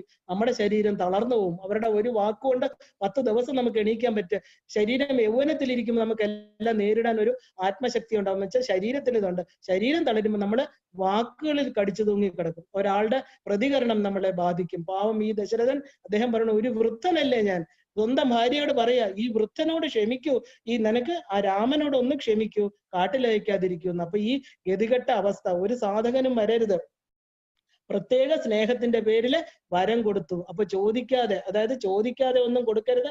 ഈ ആവശ്യമില്ലാത്ത പ്രോമിസ്, സ്നേഹം കൂടുമ്പോൾ അത് ചെയ്യാം ഇത് ചെയ്യാം എന്നുള്ള ആവശ്യമില്ലാത്ത എന്താ പറയാ സത്യങ്ങൾ കൊടുക്കാതിരിക്കുക. അതായത് സത്യപ്രദനായ രാജാവിന് ധർമ്മത്തെ ചോദ്യം ചെയ്യാൻ പറ്റില്ല. അത് ചോദിച്ചാൽ കൊടുത്തേ പറ്റുള്ളൂ എന്നുള്ളതാണ് സത്യം. നമുക്ക് പ്രോമിസ് ആരെടുത്താ ഉള്ളത്? നമുക്ക് നമ്മുടെ ആത്മാവിനോട്, നമ്മുടെ ഭഗവതിയോട് പ്രോമിസ് ഉണ്ട്. ആ പ്രോമിസസ് എന്ത് ചെയ്യണം? We have to keep before we sleep. നമ്മളുടെ ഉറക്കം, നമ്മുടെ അത്യന്തമായ ഉറക്കത്തിലേക്ക്, നിദ്രയിലേക്ക് പ്രവേശിക്കുന്നതിന് മുമ്പേ, നമ്മുടെ ശരീരത്തെ ഉപേക്ഷിക്കുന്നതിന് മുമ്പേ ആ പ്രോമിസസ്, അമ്മയോടുള്ള പ്രോമിസ്, അമ്മ ഞാൻ തിരിച്ചു വരാം, അമ്മയെ അറിയാം എന്നുള്ള പ്രോമിസ് നമ്മൾ നടത്തണം. അതിനാണ് നമ്മുടെ സാധന. ഞാൻ എല്ലാം ഈ സാധന ഇതുമായിട്ട് കൂട്ടി കലർത്താൻ കാരണം, രാമായണം ഒരു സാധാരണ ബുക്കല്ല. ഒരു സാധകനെ സംബന്ധിച്ച് എന്താ ഒരു ദിവ്യ ഔഷധമാണ്. അത് നമ്മൾ ഈ പറഞ്ഞ എന്താ ഓരോന്നിലും ഉൾക്കൊള്ളണം. ഉൾക്കൊണ്ടാൽ മാത്രമേ നമുക്ക് ആ ധൈര്യത്തോടു കൂടി ആ അമ്മയുടെ മുമ്പിൽ ചെന്ന് നിൽക്കാൻ പറ്റൂ. തെറ്റ് ചെയ്യുന്നിടത്ത് അമ്മയുടെ മുമ്പിൽ കുനിഞ്ഞു നിൽക്കണം. അമ്മ തരുന്ന ശിക്ഷ നമ്മൾ അനുഭവിക്കുകയും വേണം. പക്ഷെ ആ ഒരു കറക്റ്റായിട്ട് ധർമ്മത്തിൽ പോയി കഴിഞ്ഞാലോ നമുക്ക് അമ്മയുടെ മുമ്പിൽ നമുക്ക് ചോദിക്കാം, അമ്മ തരൂ, അമ്മ തരൂ എന്ന് ചോദിക്കാൻ പറ്റും. അതാണ് നമ്മൾ രാമായണം പഠിപ്പിക്കുന്നത്. അങ്ങനെ എന്താ സത്യവ്രതനായ രാജാവ് ധർമ്മത്തെ പാലിച്ചുകൊണ്ട് എന്താ ആ വരങ്ങൾ കൊടുക്കുകയാണ് ചെയ്തത്. എന്ത് ചെയ്തു? നമുക്ക് റിസർവ് ചെയ്തു വെച്ചിരുന്ന എന്ത് പറയുന്നു, കർമ്മങ്ങളെല്ലാം, കർമ്മഫലങ്ങൾ ഓരോന്നോരോന്നായിട്ട് നിയോഗമായിട്ട് വന്നു ചേരുകയാണ്. ഒന്ന് ആലോചിച്ച് നോക്കൂ. ദുഷ്ടയായ മന്ധര വന്നു, അവസാനം ആ വരങ്ങൾ അദ്ദേഹത്തിന് കൊടുക്കേണ്ടി വന്നു. അദ്ദേഹം കൊടുത്തില്ലേ? പക്ഷെ രാമൻ അത് കേട്ടപ്പോ തന്നെ പറയാണ്, എന്റെ അച്ഛൻ പറഞ്ഞത് തീർച്ചയായിട്ടും ഞാൻ ചെയ്യാം. അങ്ങനെ ഭരതനെ രാജാവാക്കണം എന്നുള്ളത് സമ്മതിച്ചു. ഭരതൻ സമ്മതിച്ചോ ഇല്ലയോ എന്നൊന്നും ചോദിച്ചില്ല. രാമൻ രാജാവായാൽ എന്താ ദാസിയായി തീരുമെന്ന് പേടിച്ച എന്താ കൈകേയി മഹാരാജ്ഞിയാകണം എന്നുള്ള ആഗ്രഹം കൊണ്ട് എന്താ എനിക്ക് കൗസല്യയുടെ മുമ്പില് ഒരു ദാസിയാവാൻ പറ്റില്ല. അതായത് പറയണം, പാരതന്ത്ര്യം മാനികൾക്ക് മൃതിയേക്കാൾ ഭയാനകം എന്നൊക്കെ പറയുമ്പോൾ ഇതാണോ പാരതന്ത്ര്യം? 3 ഭാര്യമാരില് ഒരാളുടെ മകനായി കഴിഞ്ഞ കൗസല്യ ഒരിക്കലും ചെയ്യില്ല അങ്ങനെ. പക്ഷെ പറഞ്ഞു കൊടുക്കണം, അത്രയ്ക്ക് ലിമിറ്റഡ് മനസ്സുള്ള മന്ധര പറഞ്ഞു കൊടുക്കുകയാണ്, നീ അസ്വതന്ത്രയാവും, നീ ദാസിയാവും എന്നൊക്കെ പറഞ്ഞു കൊടുക്കുക. ആ വീക്ക് മൈൻഡായിട്ടിരുന്ന അപ്പൊ ആ ഒരു എന്താ പറയാ മനസ്സ്, നമ്മുടെ ഉപാസന ഇല്ലാതിരിക്കുന്ന ചില സമയത്തുണ്ട്. നമ്മൾ എത്ര ഉപാസനാ മാർഗത്തിൽ ഇരുന്നാലും സത്വരജസ് തമോ ഗുണങ്ങളുടെ ഒരു ആധിക്യം നമ്മളിൽ ഉണ്ടാവും. സത്വഗുണമായിട്ടിരിക്കുമ്പോൾ നമ്മൾ അവിടെ നിൽക്കും, രജോ ഗുണമായിട്ടിരിക്കുമ്പോൾ അതിനു വേണ്ടി പ്രവർത്തിക്കും. പക്ഷെ തമോ ഗുണം വരുന്ന ഒരു സമയത്താണ് നമ്മുടെ സാധനയെ താഴ്ത്തി പറയുന്നത്. ചിലർ വന്ന് അതിനെ കുറ്റം പറയും. നമ്മൾ ശരിയാണല്ലോ എന്ന് ചിന്തിച്ചു പോകാൻ ഒരു അവസരമുണ്ട്. അതിൽ നിന്ന് നമ്മൾ രക്ഷപ്പെട്ടുകൊണ്ടെന്നാണ് ആര് കാണിക്കുന്നത്? ഈ പറഞ്ഞ മന്ധര. അപ്പൊ എന്താ, വെള്ളം മുഴുവനും ചോർന്നു പോയിട്ട് പിന്നെ എന്തിനാണ് ഒരു സേതു കെട്ടുന്നത്? കടലിലെ വെള്ളം ഇല്ല, അതിനെ മാറ്റിക്കഴിഞ്ഞ് അവിടെ പിന്നെ പാലത്തിന്റെ ആവശ്യമുണ്ടോ? അതുപോലെ എല്ലാം നശിപ്പിച്ചു കഴിഞ്ഞിട്ട് എല്ലാം നശിച്ചു പോയി ഇല്ല. എല്ലാം ഈ പറഞ്ഞ 2 വരങ്ങളില് എല്ലാം ഒരു വലിയ ചില്ലുകൊട്ടാരം, ഒരു രാജ്യാഭിഷേകം, ഒരു രാമന്റെ അഭിഷേകം എന്ത് ചെയ്തു? ഷാറ്റേർഡ് ആയിട്ട് എല്ലാം എന്താ പറയുക, ഛിന്ന ഭിന്നമായിട്ട് പോയി. ദശരഥൻ പറഞ്ഞു, എന്താ എനിക്കിനി നിന്നെ കാണണ്ട, ഞാനിതാ മരിക്കാൻ പോകുന്നു, വിഷം കഴിച്ചും എന്നൊക്കെ പറഞ്ഞു ബഹളം ഉണ്ടാക്കി. രാമനാണെങ്കിലോ അച്ഛന്റെ വാക്ക് കൊടുത്തിട്ട്, അച്ഛ എന്ത് നഷ്ടപ്പെടുത്തിയാലും ഞാൻ പാലിക്കുന്നു, ഉറച്ചു നിന്നു. അപ്പൊ പിതാവ് എന്താ പറയാ, പിതാവ് പറയാതെ ആ അച്ഛന്റെ വാക്കുകളില് ഉറച്ചു പ്രവർത്തിക്കുന്നവനാണ് ഉത്തമപുത്രൻ. എന്ത് പറഞ്ഞിട്ടും കേൾക്കാത്ത, നമ്മൾ പറഞ്ഞ ഒരു അച്ഛൻ പറഞ്ഞ കേൾക്കാത്ത പുത്രൻ ആരാണ്? അധമപുത്രൻ. ഇദ്ദേഹം ആരാണ്? ഉത്തമപുത്രനായിരുന്നു. കൈകേയി രാമനോട് നേരിട്ട് പറയണോ, നീ കാട്ടിൽ പൊക്കൊള്ളുക, ഈ രാജ്യാഭിഷേകത്തിന്റെ ഒരുക്കങ്ങളൊക്കെ ഭരതനെ രാജാവാക്കാനാണ്. അതായത് ഇവിടെ രാജാവാക്കി ഇരുത്തിയാലേ പറ്റുള്ളൂ. രാമന് എന്താ പറയാ, നീ ദുഃഖിക്കേണ്ട കാര്യമില്ല, നിനക്ക് 14 വർഷം കഴിയുമ്പോൾ തിരിച്ചു വരാം. ഒരു മയമില്ലാതെ പറയാ, 14 വർഷം കഴിയുമ്പോൾ നിനക്ക് തിരിച്ചു വരാം. 14 ദിവസം പോലെയാ പറയണത്, തിരിച്ചു വരാം എന്ന് പറയണം. അപ്പൊ സീതയൊന്നും കൊണ്ടുപോകണം എന്ന് പറയണില്ല, രാമനെ മാത്രമാണ് പറയണത്. രാമൻ മാത്രം പോണം. അതായത് തന്റെ പുത്രന് രാജ്യാഭിഷേകം, രാജ്യത്തിന്റെ കസേര തന്റെ പുത്രൻ. ഇന്ന് നമ്മൾ കാണണില്ലേ ഈ കസേര കളി നമ്മുടെ രാജ്യത്തില്? നമ്മുടെ ഓരോരുത്തരും ഒരാൾ മരിച്ചു മകനെ ആ കസേരയിൽ ഇരുത്തണം. അതിനുവേണ്ടി എന്ത് കളികളും കളിക്കും. ആ രാജ്യത്തിലുള്ളവർ എങ്ങനെ പോയാലും കുഴപ്പമില്ല. ഇത് തന്നെ അവിടെ ഈ കൈകേയി വിചാരിച്ചു തന്റെ പുത്രന് രാമൻ പോണെന്നേ പറഞ്ഞുള്ളൂ, അല്ലാതെ ബാക്കിയുള്ളവരൊക്കെ സ്വന്തം ഇഷ്ടപ്രകാരം, അത് നിയോഗമായിരുന്നു, അവര് പോവാണ്. അതായത് ഒരു എന്താ പറയാ, നിത്യമായിട്ടുള്ള ഒരു വിവേകമില്ലാതെ, സത്യത്തെക്കുറിച്ചുള്ള അറിവില്ലാതെ എന്താ പറയാ കൈകേയി പറഞ്ഞ കാര്യങ്ങളൊക്കെ തന്നെ രാമൻ ഉൾക്കൊള്ളുന്നു. അപ്പൊ രാമന്റെ ആ ഒരു സ്വഭാവം എന്ന് പറഞ്ഞാൽ തേന തെക്കേന കുഞ്ചീത എന്ന ഉപനിഷത്ത് വാക്യം. അതായത് നമ്മൾ പഠിക്കേണ്ടതാണ്, ത്യാഗം എന്നതേ നേട്ടം, താഴ്മതാൻ അഭ്യുന്നതി, മരങ്ങൾ താഴുന്ന ഫലാഗമത്തിനാൽ. ഇതെല്ലാം പരം നമിക്കുന്നു ഘനം നവാമ്പൂനാൽ. വിനയം കൊണ്ട് ആ ഫലങ്ങൾ, അതായത് മരങ്ങൾ താഴുന്നത് എന്താ അഹങ്കാരം കൊണ്ടാണോ? അല്ല, അതില് നല്ല മധുരമുള്ള പല ഫലങ്ങള് ലോകത്തിന് കൊടുക്കാൻ വേണ്ടി മരങ്ങൾ താഴ്ന്നു വരുന്നു. എന്താ താഴെ നിൽക്കുന്നവർ പറിച്ചെടുത്തോളൂ എന്ന് പറഞ്ഞിട്ട്. അതുപോലെ തന്നെ എന്താ നമ്മള് ഒരാള് ഈ പറഞ്ഞ വർഷമേഘങ്ങള് അതിൽ വെള്ളം നിറയുമ്പോൾ അത് വർഷിക്കണു. എന്തിന്? ഭൂമിയിലേക്ക്. ഇവിടുത്തെ സസ്യജാലങ്ങള്, ഇവിടുത്തെ മനുഷ്യർക്ക് അവർ വെള്ളം കുടിക്കണം, നല്ലത് കൊടുക്കണം. അല്ലാതെ അവരവിടെ വെച്ച്, അതാണ് ഇന്ദ്രൻ മഴ പെയ്യിക്കുന്നു എന്ന് പറയുന്നത്. ഇന്ദ്രൻ എന്ന് പറയുന്നത് ശരിക്കും എന്താ പറയാ, അതാണ് ആ പരോപകാരാർത്ഥമാണ് ഈ ദേവന്മാർ പ്രവർത്തിക്കുന്നത്. അതുകൊണ്ടാണ് അവർക്ക് ശാപമോചനം കിട്ടുന്നത്. ഇന്ദ്രൻ ഇന്ദ്രാണിയുടെ വീട്ടിൽ മാത്രം മഴ പെയ്യിക്കണം എന്ന് പറഞ്ഞാൽ നമുക്ക് മഴ കിട്ടൂ? ഇല്ലല്ലോ. ഇന്ദ്രൻ എല്ലായിടത്തും പെയ്യിക്കണം. അതുപോലെ ഈ പറഞ്ഞ താഴ്മ, നമ്മൾ ആ ഒരു വിനയം, അത് എങ്ങനെയാണ് നമുക്ക് വിനയം കിട്ടുന്നത്? നമ്മുടെ നശ്വരത, നമ്മുടെ എന്താ പറയാ, നമ്മുടെ ആ ഒരു ഒന്നുമില്ലാത്ത അവസ്ഥ, നമ്മൾ ഗതികേട് കൊണ്ട് ഒന്നുമില്ല നമുക്ക് എന്ന് മനസ്സിലാക്കുമ്പോൾ ഈ ശരീരം പോലും പോകും എന്ന് ഉറച്ചു വിശ്വസിക്കുമ്പോഴേ താഴ്മ വരുള്ളൂ. അതുവരെ എന്തിലൊക്കെയോ ഇങ്ങനെ തല ഉയർത്തിപ്പിടിച്ചിരിക്കും. അപ്പൊ വിനയം കൊണ്ടാണ് ഫലങ്ങൾ താഴുന്നത്. കാർമേഘത്തിൽ വെള്ളം നിറയുമ്പോൾ താഴേക്ക് പതിക്കുന്നത് അവർക്കത് എന്താ, നമ്മളോടുള്ള സ്നേഹം കൊണ്ടാണ്. ത്യാഗമാണ് ലക്ഷണം. ആ ത്യാഗം കൊണ്ടേ നമുക്ക് നേടാൻ പറ്റൂ. താഴ്മ തന്നെയാണ് അഭ്യുന്നതി. ആ നമുക്ക് ഉന്നതിയിലോട്ട് പോകണമെങ്കിൽ എന്ത് ചെയ്യണം? താഴണം. അത് ആരുടെയും ഒരു എന്താ പറയുക നെഗറ്റീവ് ക്വാളിറ്റി അല്ല. താഴ്മ എന്ന് പറയുന്നത്, വിനയം എന്ന് പറയുന്നത് നമ്മൾ ത്യജിക്കുക, അല്ല കുനിഞ്ഞു നിൽക്കുക എന്നല്ല അർത്ഥം. ത്യജിക്കുക. തന്നില്ലേ, വേണ്ട, സാരമില്ല, ഞാൻ ജീവിച്ചോളാം, എനിക്കിത് കിട്ടിയില്ലെങ്കിൽ ജീവിക്കാൻ പറ്റൂലേ എന്നുള്ള ഒരു ആറ്റിറ്റ്യൂഡ്. അപ്പൊ പലപ്പോഴും നമ്മള് എന്താ ആർത്തി പിടിച്ച് നമ്മൾ കാണാറുണ്ട് പല കുടുംബങ്ങളിൽ, ഇല്ലേ? ആർത്തി പിടിച്ച് സ്വന്തം മക്കൾക്ക് കൊടുക്കാതെ കുറെ ശേഖരിച്ചു വെക്കും അച്ഛനമ്മമാര്. എന്തിനാ? ഞാൻ 70 വയസ്സാവട്ടെ, എനിക്ക് ഇത്ര ഇരുന്നാലേ എന്നെ നീ നോക്കുള്ളൂ, അത് കഴിഞ്ഞിട്ട് ഞാൻ തരാം. ഇങ്ങനെ എന്താ സ്വന്തം മക്കളെ തരം തിരിച്ച് കാണുക, കൊടുക്കേണ്ട സമയത്ത് കൊടുക്കാതിരിക്കുക. ഇതൊക്കെ നമ്മൾ മാതാപിതാക്കന്മാർ അറിയേണ്ടതാണ്.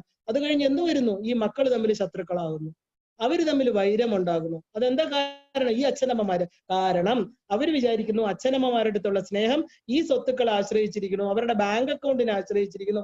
അവർക്ക് ശരീരം ബലം കുറയുമ്പോൾ അവരാശ്രയിക്കുന്നത് ഈ പണത്തെയാ. ഈ പണം കണ്ട് എന്റെ മകൻ എന്റെ മകൾ എന്നെ നോക്കുന്നതാണ്. അല്ല, ഒരിക്കലും അല്ല. ഈ ബോണ്ടേജ് അവസാനം കട്ടിലിൽ കിടന്നാൽ പോലും ഒരു മകൻ ഇല്ലെങ്കിൽ ഒരു മകൾ അച്ഛനെ നോക്കണമെങ്കിൽ എന്താ? കൊച്ചിലെ അവർക്ക് കൊടുത്ത ആത്മീയ ജ്ഞാനം, അവരോടുള്ള സ്നേഹം, എനിക്ക് ജന്മം തന്ന എന്റെ അച്ഛനാണ്, ജന്മം തന്ന എന്റെ അമ്മയാണെന്നുള്ള സ്നേഹം, അത് പണം കൊടുത്ത് വിലയ്ക്ക് വാങ്ങിക്കാൻ പറ്റുമോ? ഒരിക്കലും ഇല്ല. അപ്പൊ നമ്മൾ എന്താ ചെയ്യേണ്ടത്? ത്യജിക്കണം. നമുക്കുള്ളത് നമ്മുടെ മക്കൾക്ക് കൊടുക്കുക. നമുക്ക് ആവശ്യമുള്ളത് എല്ലാം കൊടുത്തിട്ട് കൈവീശി പോകണം എന്നല്ല ഞാൻ പറഞ്ഞത്. ഇന്ന് മക്കള് കിട്ടിക്കഴിഞ്ഞാൽ അവർ പല ബിസിനസ്സിലും കളഞ്ഞിട്ട് വന്ന് നമ്മളോട് ചോദിക്കും. അങ്ങനെയല്ല. പക്ഷെ കൊടുക്കേണ്ടതെല്ലാം അവർക്ക് കൊടുക്കണം, കൊച്ചിലെ കൊടുത്തിരിക്കണം. എന്നിട്ട് എന്ത് ചെയ്യണം? നമുക്ക് അഥവാ കുറച്ച് ദുഃഖങ്ങളൊക്കെ വന്നെങ്കിൽ നമ്മൾ ത്യജിക്കാൻ പഠിക്കണം. അതാണ് ഋഷിമാരുടെ ത്യാഗമാണ് ഇന്ന് നമുക്ക് ഈ മന്ത്രങ്ങളും വേദശാഖകളും കിട്ടിയിരിക്കുന്നത്. എന്താ നമ്മൾ കാണേണ്ടത്? നമ്മള് ഈ പറഞ്ഞ സറണ്ടർ എന്ന് പറഞ്ഞാല് ആ മഹാശക്തിയുടെ മുമ്പിലാണ്. ആ ക്ഷാത്രവീര്യം പ്രദർശിപ്പിക്കേണ്ടടുത്ത് അത് പ്രദർശിപ്പിച്ചോളണം. ബ്രഹ്മതത്വം, ബ്രഹ്മത്തെ കുറിച്ചുള്ള അറിവ് നമ്മൾ ഉൾക്കൊണ്ടോളണം. ഇതെല്ലാം ഇതിലൂടെ വേണം നമ്മൾ യാത്ര ചെയ്യാൻ. അതാണ് രാമന്റെ ധർമ്മമാണ് ത്യാഗം. കാരണം അദ്ദേഹം എന്താ, ക്രൂദ്ധനായ ലക്ഷ്മണനോട് പോലും ഓരോരോ കാര്യങ്ങൾ പറഞ്ഞു കൊടുക്കുന്നുണ്ട് ശാന്തനായിട്ട്. അതായത് ആ പറഞ്ഞ ലക്ഷ്മണോപദേശം എന്ന് പറഞ്ഞ മഹാസത്യങ്ങളാണ്. അത് അദ്ദേഹം എന്താ പറയണത്? ദൃശ്യമായിട്ടുള്ള ഒരു രാജ്യദേഹ, നിങ്ങൾക്ക് എല്ലാവർക്കും അറിയാം, രാജ്യദേഹാദിയും വിശ്വവും നിശേഷ ധാന്യധനാദിയും സത്യമെന്നാകിലേ. ഈ കാണുന്ന വിശ്വം, ഈ കാണുന്ന ധാന്യം, ഈ ധനം, നീ പറഞ്ഞ രാജസിംഹാസനം, ഇതൊക്കെ എന്താ? സത്യമല്ല കുഞ്ഞേ. സത്യമെന്നാകിലേ ത്വൽപ്രയാസം, നിന്റെ പ്രയാസം ഇത് സത്യമാണെങ്കിലല്ലേ. ഇത് കുറച്ചു ദിവസം കഴിയുമ്പോൾ പോവില്ലേ? നിന്റെ അച്ഛൻ, നമ്മുടെ അച്ഛൻ ഇരുന്ന കസേര ഇന്ന് ഞാൻ ഇരിക്കാൻ പറയണോ? ഞാനില്ല, ഞാൻ പോയി കഴിഞ്ഞാൽ നാളെ ഭരതൻ ഇരിക്കുന്നു പറയണോ? അപ്പൊ ഈ കസേര പെർമനന്റ് ആണോ? അല്ല, നമുക്ക് കടന്നു പോവേണ്ട ഒരു വഴിയാണ്, അത്രേ ഉള്ളൂ. അത് നീ മനസ്സിലാക്കാത്തോണ്ട് ത്വൽ പ്രയാസം, അത് യുക്തം. ശരി, ഇത് പെർമനന്റ് ആണെങ്കിൽ നിനക്ക് പെർമനന്റ് ആയിട്ട് ഒരു വസ്തു നിന്നെ നിന്ന് തട്ടിപ്പറിച്ചെടുത്താല് അത് ശരി, നീ ദുഃഖിക്കണം. പക്ഷെ ഇത് അങ്ങനെ അല്ല. എന്താ? അതല്ലായെങ്കിൽ എന്ത് അതിനാൽ ഫലം? ഇതല്ലെങ്കിൽ നമ്മുടെ കയ്യിൽ എന്നും ഇരിക്കുക, ഈ വീട് എന്റേതാണോ? നാളെ മരിച്ചു പോവില്ലേ? ഈ വീട് എന്റെ മക്കൾക്ക് പോവില്ലേ? അത് അവര് ജീവിച്ചിരിക്കും, അവരുടെയും കാലം കഴിയുമ്പോൾ അവരും പോവില്ലേ? അപ്പൊ ഇതെന്താ? ഇത് പെർമനന്റ് അല്ല. പിന്നെ നീ എന്തിനാണ് അതിൽ ദുഃഖിക്കുന്നത് കുഞ്ഞ്? ലക്ഷ്മണ, നിന്റെ ഈ ദേഷ്യം നല്ലതിനല്ല. ആ ഒരു ആത്യന്തിക സത്യമാണ് ഇവിടെ രാമൻ പറഞ്ഞു കൊടുക്കുന്നത്. ഈ കാണുന്നത് നമ്മുടേതല്ല, നീ അതില് ദുഃഖിക്കരുത്. അച്ഛൻ കൊടുക്കുന്ന വരം ഞാൻ ചെയ്ത, അച്ഛൻ കൊടുത്ത വരം അത് പുത്രൻ എന്നുള്ള നിലയിൽ എനിക്ക് പാലിച്ചേ പറ്റൂ. രാമോ വിഗ്രഹവാൻ ധർമ്മ, ഞാൻ എന്ന ചൊല്ല് അന്വർത്ഥമാക്കുന്ന രീതിയിലാണ് അദ്ദേഹം പറയുന്നത്. എനിക്ക് 14 വർഷം പോയേ പറ്റൂ, ഇനി ആരെന്തൊക്കെ പറഞ്ഞാലും ഞാൻ പോയിരിക്കും, എനിക്ക് ധർമ്മം, എൻ്റെ അച്ഛൻ പറഞ്ഞു, എൻ്റെ അച്ഛൻ എൻ്റെ അമ്മയ്ക്ക് വാക്ക് കൊടുത്തു ഇതാണെന്ന്, ആ അമ്മ ഇത് പറയുന്നു, എനിക്ക് ചെയ്തേ പറ്റൂ എന്ന് പറയാണ്. അതായത് ആ കാടെന്ന് പറയുമ്പോൾ നമ്മൾ ആലോചിക്കണം, 14 വർഷം ആഹാരം വെച്ച് വേവിച്ച ഭക്ഷണം കഴിക്കില്ല, അവിടെ ഫലമൂലാദികൾ കഴിച്ച് ജീവിക്കാൻ അദ്ദേഹം തയ്യാറാവുകയാണ്. ഈ രാമന്റെ പ്രിൻസിപ്പിൾസ് ഓരോന്നായിട്ട് നമ്മൾ നമ്മുടെ ജീവിതത്തിൽ കൊണ്ടുവരണം. ഏത് ഒരു സിറ്റുവേഷൻ വന്നാലും കാട്ടിലെ ഫലമൂലാദികൾ കഴിക്കണം, വൽക്കലം ധരിക്കണം, ഭാര്യയുടെ കൂടെ പോകണമെന്നൊന്നും അപ്പൊ രാമൻ വരിക്കില്ല. എന്ത് നിസ്സാരമായിട്ടാ ചെറുപ്പക്കാരൻ കുട്ടി, വെറും എന്താ പറയാ, 20-22 വയസ്സ് പോലും ഇല്ല അദ്ദേഹത്തിന്. പറയാണ് ഇന്നത്തെ കുട്ടികളോ ആദ്യം പറഞ്ഞവരെ തൂക്കി വെളിയിലിടും, ഗേറ്റിന്റെ വെളിയിലിട്ട് അവർ കഥ അടയ്ക്കും, ഇല്ലേ? രാമൻ എന്താ പറയണത്? ഏത് വന്നോട്ടെ, ഞാൻ എങ്ങനെ ഏത് സിറ്റുവേഷനും ഞാൻ ഫേസ് ചെയ്യാം, പക്ഷെ എനിക്ക് ധർമ്മം വേണം. രാമൻ ഇത് കഥയായിരിക്കാം, പുരാണമായിരിക്കാം, പക്ഷെ രാമതത്വം പഠിക്കുന്ന ഓരോരുത്തർക്കും ഇത് നമ്മുടെ ഉള്ളിൽ കൊണ്ടുവന്നാലേ ഈ തത്വം മനസ്സിലായെങ്കിൽ മാത്രമേ ഈ സാധനാ പുരോഗതി, രാമായണം കഥയാണെന്ന് പറഞ്ഞോട്ടെ, ഇല്ലെങ്കിൽ അത് നടന്നില്ല എന്ന് പറഞ്ഞോട്ടെ, പക്ഷെ പുരാണ ഇതിഹാസങ്ങളെല്ലാം തന്നെ ഇതിഹാസേതി, ഇത് എന്നും എല്ലാ കാലവും ഇതിലുള്ള തത്വങ്ങൾ പ്രപഞ്ചമുള്ളിടത്തോളം കാലം ഈ ജീവിതങ്ങളിൽ ഇത് വന്നു പോയിക്കൊണ്ടേയിരിക്കും. ഇതൊരു സൈക്കിളാണ്. പാണ്ഡവന്മാരും കൗരവന്മാരും ഉണ്ടാകും, ദേവന്മാരും അസുരന്മാരും ഉണ്ടാകും, ഇതുപോലെ മന്ധരകൾ ഉണ്ടാകും, സ്വന്തം അമ്മയ്ക്ക് പോലും മനസ്സിന് മാറ്റം വരും, ഇങ്ങനെയുള്ള കൈകേയികൾ ഉണ്ടാവും. പക്ഷെ ഇതിനെല്ലാം അതിക്രമിച്ച് ആ ഒരു മനസ്സിന്റെ ബലം ആ രാമനെ പോലെ അക്ഷോഭ്യനായിട്ട്, ഈ ദൃശ്യമായിട്ടുള്ളതൊന്നും സത്യമല്ല കുഞ്ഞെ, ഇത് നാളെ ഇന്ന് എന്റെ കയ്യിലിരിക്കണമെങ്കിൽ നാളെ അത് വേറൊരാളുടെ കയ്യിലാണെന്ന് സത്യം ഉൾക്കൊണ്ട് കഴിഞ്ഞാൽ അതിനെ വിടാൻ നമുക്ക് വളരെ എളുപ്പത്തിൽ ത്യജിക്കാൻ പറ്റും. അതുകൊണ്ടാണ് രാമനെ നമ്മൾ എന്താ പറയണത്? ധർമ്മവാൻ വിഗ്രഹ എന്ന് പറയുന്നത്. ധർമ്മത്തിന്റെ വിഗ്രഹമാണ്. നമ്മൾ എത്ര എന്താ പറയാ, കൊട്ടാരത്തിലെ എല്ലാ സുഖങ്ങളുടെയും നടുക്ക് ജനിച്ച രാമൻ അതിന് തയ്യാറാവുകയാണ്. ഇതിനെയാണ് നമ്മൾ എന്താ പറയണത്? നിയതി ഗതി എന്ന് പറയണത്. ഇതാണ് നിയതിയുടെ ഗതി.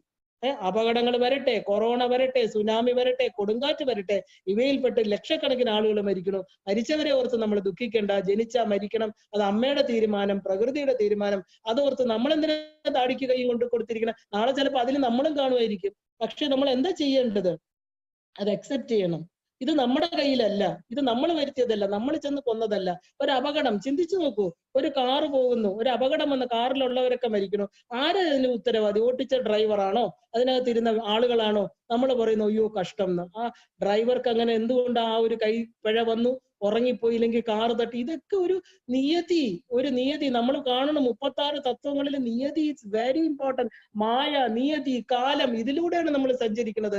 ആ കാലപ്രവാഹത്തിൽ വെറും ഒരു പുഴുക്കളാണ് നമ്മള്. അപ്പൊ നിയതിയെ ചോദ്യം ചെയ്യാൻ നമുക്ക് പറ്റില്ല. നമ്മൾക്ക് മുകളിലുള്ള നമ്മുടെ ആദിഭൗതികം, ആദിദൈവികം, ആധ്യാത്മികം, ഇതില് ആദിഭൗതികമല്ല, ഇത് ആദിദൈവികമാണ്. ദൈവശക്തി, ആ ധർമ്മശക്തി, ഈ പ്രപഞ്ചത്തെ ഭരിക്കുന്ന ശക്തി നിയമിച്ചതാണ് ഈ ഓരോ കാര്യങ്ങൾ. നമുക്ക് എങ്ങനെ തടക്കാൻ പറ്റും? അപ്പൊ എന്ത് ചെയ്യണം? അതിനെ നമുക്ക് അക്സെപ്റ്റ് ചെയ്യാൻ പറ്റണം. അത് നമ്മുടെ കയ്യിലല്ല. വിഷ്ണു തുല്യമായിട്ടുള്ള അനന്തന്റെ അവതാരമായിട്ടുള്ള ലക്ഷ്മണൻ കോപിച്ചിട്ടുണ്ടെങ്കിൽ ദാന്തനായ രാമൻ പറയുകയാണ്. രാമലക്ഷ്മണനായാലും നമുക്കറിയാം സന്തത സഹചാരികളാണ്. തന്റെ ജ്യേഷ്ഠൻ മാത്രമല്ല, സദാ വിഷ്ണു ശയിക്കുന്ന അനന്ത തൽപ്പമാണ് ലക്ഷ്മണൻ. അപ്പൊ ആ കോപം, പാമ്പിൻ്റെതായിട്ടുള്ള ഒരു ദേഷ്യം, ക്രൂദ്ധനാവാൻ കാരണം അതാണ്. അദ്ദേഹം പറയുന്നു, ഞാന് എന്ത് വേണമെങ്കിലും ചെയ്യാം, അല്ലയോ ജ്യേഷ്ഠ, നമുക്ക് എന്ത് ചെയ്യാം? ഞാൻ ഈ പറഞ്ഞവരെ എല്ലാം പിടിച്ചു കെട്ടിയിട്ട് എൻ്റെ അച്ഛനെയും ജയിലിലാക്കാം, അങ്ങേക്ക് രാജ്യാഭിഷേകം നടത്താം. അതായത് എന്താ പറയുന്ന ഒരു വികലമായിട്ടുള്ള മനസ്സ്. പാമ്പെന്ന് പറയുമ്പോൾ തന്നെ ആര് സ്പർശിക്കുന്നു അവര് കൊത്തും എന്നുവെച്ചാൽ സ്വന്തം പ്രൊട്ടക്ഷൻ. പാമ്പ് എപ്പോഴും നമ്മൾ കണ്ടിട്ടില്ല, പാമ്പ് ഇങ്ങോട്ട് വന്ന് കൊത്തുന്നതല്ല, അതിന്റെ പ്രൊട്ടക്ഷന് വേണ്ടിയിട്ടാണ് അത് കൊത്തുന്നത്. അതിനെ ഉപദ്രവിക്കാൻ ചെല്ലുന്നു എന്ന് പേടിച്ചല്ല, പാമ്പ് ഒരിക്കലും നമ്മളെ വന്ന് കൊത്തില്ല. അപ്പൊ അതുപോലെ ലക്ഷ്മണന് പെട്ടെന്ന് ദേഷ്യം വരികയാണ്. എന്താ ചെയ്യേണ്ടത്? എന്റെ സ്വന്തം ജ്യേഷ്ഠന്, അദ്ദേഹത്തെ പിരിയാൻ പറ്റില്ല, അച്ഛനെ പിടിച്ചു കെട്ടാം എന്ന് വരെ പറയുന്നുണ്ട്. പക്ഷെ രാമൻ പറയുന്നു, ബന്ധു പുത്ര മിത്ര കളത്രാദി സംഗമം എത്രയും അല്പകാലസ്ഥിതമോർക്ക് നീ ബന്ധുക്കൾ എന്ന് പറയണില്ലേ ലക്ഷ്മണ, ഈ പുത്രൻ എന്ന് പറയുന്നില്ലേ, മിത്രം എന്ന് പറയുന്നില്ലേ, കളത്രം, ഈ സംഗമം എത്ര നാളത്തേക്കുള്ളത്? അല്പകാലം, വളരെ കുറച്ച് സമയത്തേക്ക്. അച്ഛനമ്മമാരുണ്ടാകുന്നു, നമുക്ക് ചിലപ്പോൾ ചെറുപ്പത്തിൽ അമ്മ മരിക്കണു, അച്ഛൻ മരിക്കുന്നു, അല്പസംഗമം, അവരുമായിട്ട് കുറച്ചേ ഉള്ളൂ, ഇല്ലേ? അത് കഴിഞ്ഞിട്ട് എന്താ പറയാ, ഭാര്യ ഭർത്തൃബന്ധം, അത് കുറച്ചു കാലം. അത് കഴിഞ്ഞ് മിത്രങ്ങള് കുറച്ചു കാലം. നമ്മളോ അവസാനം എന്ത് ചെയ്യും? അല്പകാലം കഴിഞ്ഞിട്ട് ഇവരെയൊക്കെ നമ്മൾ വിട്ടുപോകേണ്ടി വരും. അതായത് ഈ പ്രപഞ്ച സുഖങ്ങളെല്ലാം തന്നെ മരണവക്ത്രത്തിലേക്ക് ഇറങ്ങിപ്പോകുമ്പോഴും നമ്മൾ എന്താ ആ മരണവക്ത്രം എന്ന് പറയുന്നത് ജനിച്ചാൽ തന്നെ മരണത്തിന്റെ ആ ഒരു ഇതിലോട്ട് നമ്മൾ പൊക്കോണ്ടിരിക്കുകയാണ്. ഈ കാണുന്നതൊക്കെ ഒരു ചഞ്ചലമായിട്ടുള്ള, നമ്മളെ ഭ്രമിപ്പിക്കാൻ ഉണ്ടായിട്ടുള്ള ഒരു മായയാണ് ലക്ഷ്മണ. അതായത് നമ്മൾ അത് അനുഭവിക്കാൻ വേണ്ടി അങ്ങോട്ടും ഇങ്ങോട്ടും കിടന്ന് ഓടും. പക്ഷെ കാലം എന്ന് പറയുന്നത് കൈകെട്ടി ചിരിച്ചുകൊണ്ടിരിക്കും. ബിക്കോസ് കാലത്തിന്റെ വായിലോട്ട്, കാലമാകുന്ന പെരുമ്പാമ്പിന്റെ, നമ്മൾ ഇന്നലെ കേട്ടു, ചക്ഷുശ്രവണ ഗളസ്തമാം ദർദുരം ഭക്ഷണത്തിന് അപേക്ഷിക്കുന്ന പോലെ കാലഹീന പരിഗ്രസ്തമാം ലോകവും ആലോല ചേതസ ഭോഗങ്ങൾ തേടുന്നു. ആ പാമ്പിന്റെ വായില് അകത്തോട്ട് പൊയ്ക്കൊണ്ടിരിക്കുന്ന തവള നാക്ക് നീട്ടി ചുറ്റുമുള്ള പക്ഷികളെ ഭക്ഷിക്കുന്ന പോലെ നമ്മളും ജനിച്ചപ്പം മുതൽ സന്തത സഹചാരിയായിരിക്കണ മരണഭക്തത്തിന് അകത്തോട്ട് പോകുമ്പോഴും 50 വയസ്സിലും 60 വയസ്സിലും 70 വയസ്സിലും സുഖഭോഗങ്ങളെ തേടി, ആ സുഖത്തിനെ തേടി നടക്കുന്നു. തേടേണ്ടതിന് എവിടെയാണോ സുഖം അത് അറിയുന്നില്ല. തന്റെ ആത്മാവിലിരിക്കുന്ന, തന്റെ ഉള്ളിലിരിക്കുന്ന സുഖത്തെ അറിയാതെ അതിന്റെ പുറകെ പൊക്കോണ്ടിരിക്കുന്നു. അത് നീ മനസ്സിലാക്കൂ. ഈ കാണുന്നതൊന്നും സത്യമല്ല. ഇത് മനസ്സിലാക്കിയ ജിതേന്ദ്രിയനായിട്ടുള്ള ആത്മസംയമനമുള്ള നിന്റെ ജ്യേഷ്ഠനാണ് പറയുന്നത്, ലക്ഷ്മണ ദേഷ്യപ്പെടാതിരിക്കൂ, ഇത് സത്യമല്ല. എന്താണ്? ഏത് ദുഃഖത്തിന്റെ നടുക്കും ഇത് കർത്തവ്യം, നമുക്ക് പെട്ടെന്ന് ഒരു ആക്സിഡന്റ് വരുമ്പോൾ നമ്മൾ പെട്ടെന്ന് ചിന്തിക്കാത്ത ഒരു കാര്യം, നമ്മൾ ഇത് കർത്തവ്യ മൂഢനായിട്ട് നിൽക്കണം എന്ന് പറയും. നമുക്ക് എന്ത് ചെയ്യണം എന്ന് അറിഞ്ഞുകൂടാതെ ഇങ്ങനെ നിൽക്കും. പക്ഷെ ഈ പറഞ്ഞ രാമൻ എന്ത് ചെയ്യണു? പിറ്റേ ദിവസം സിംഹാസനത്തിൽ ഇരിക്കേണ്ട രാമൻ ശാന്തനായിട്ട് തന്റെ കർമ്മങ്ങൾ ചെയ്യാണ്. അപ്പൊ രാമനിൽ നിന്ന് നമ്മൾ എന്താ പഠിക്കേണ്ടത്? പ്രത്യുന്നമതിത്വം, അതായത് ബുദ്ധിപൂർവ്വം പരിഹാരം കണ്ടുപിടിക്കാനുള്ള ബുദ്ധി. അതിനെയാണ് പ്രത്യുന്നമതിത്വം എന്ന് പറയുന്നത്. ഏത് വിഷമങ്ങൾ വരട്ടെ അവിടെ നമുക്ക് പരിഹാരം കണ്ടെത്താൻ പറ്റണം. ഈ പരിഹാരം കണ്ടെത്തണമെങ്കിൽ എന്ത് വേണം? ശാന്തമായ മനസ്സ് വേണം. ശാന്തമായ മനസ്സ് ശാന്തമായ ബുദ്ധിയോട് ചോദിച്ച് അതിന് ഒരു 10 മിനിറ്റിനകം പരിഹാരം കിട്ടും. ഈ ബുദ്ധിയായിട്ടിരിക്കുന്ന രാമൻ, മനസ്സായിട്ടിരിക്കുന്ന സീത, ഈ പറഞ്ഞ നമ്മുടെ ആ മനസ്സിന്റെ 4 അറകള്, ഭരത ശത്രുഘ്നന്മാര്, ഈ പറഞ്ഞ ലക്ഷ്മണനും രാമനും ഒരുമിച്ച് നിൽക്കണം. അതിന് ഈ മനസ്സിന്റെ 4 തലങ്ങൾ, മനസ്സ്, ബുദ്ധി, ചിത്തം, അഹങ്കാരം ഒരുമിച്ച് നിൽക്കുമ്പോൾ നമുക്ക് സത്യത്തിന് യഥാർത്ഥമായിട്ടുള്ള രീതി കാണാൻ പറ്റും. അവിടെ ഒരു തീരുമാനം എടുക്കാൻ പറ്റും. നമ്മൾ വീണു പോവില്ല. അതാണ് നമ്മൾ നേടിയെടുക്കേണ്ടത്. സാധനാ മാർഗത്തിലെ പല തടസ്സങ്ങളും വന്നു ചേരും, സ്വാഭാവികമാണ്. പക്ഷെ ലക്ഷ്യത്തിൽ നിന്ന് വ്യതിചലിക്കാതിരിക്കുക. ഇന്നത്തേക്ക് എല്ലാവർക്കും നമസ്കാരം. ശ്രീമാത്രേ നമഃ.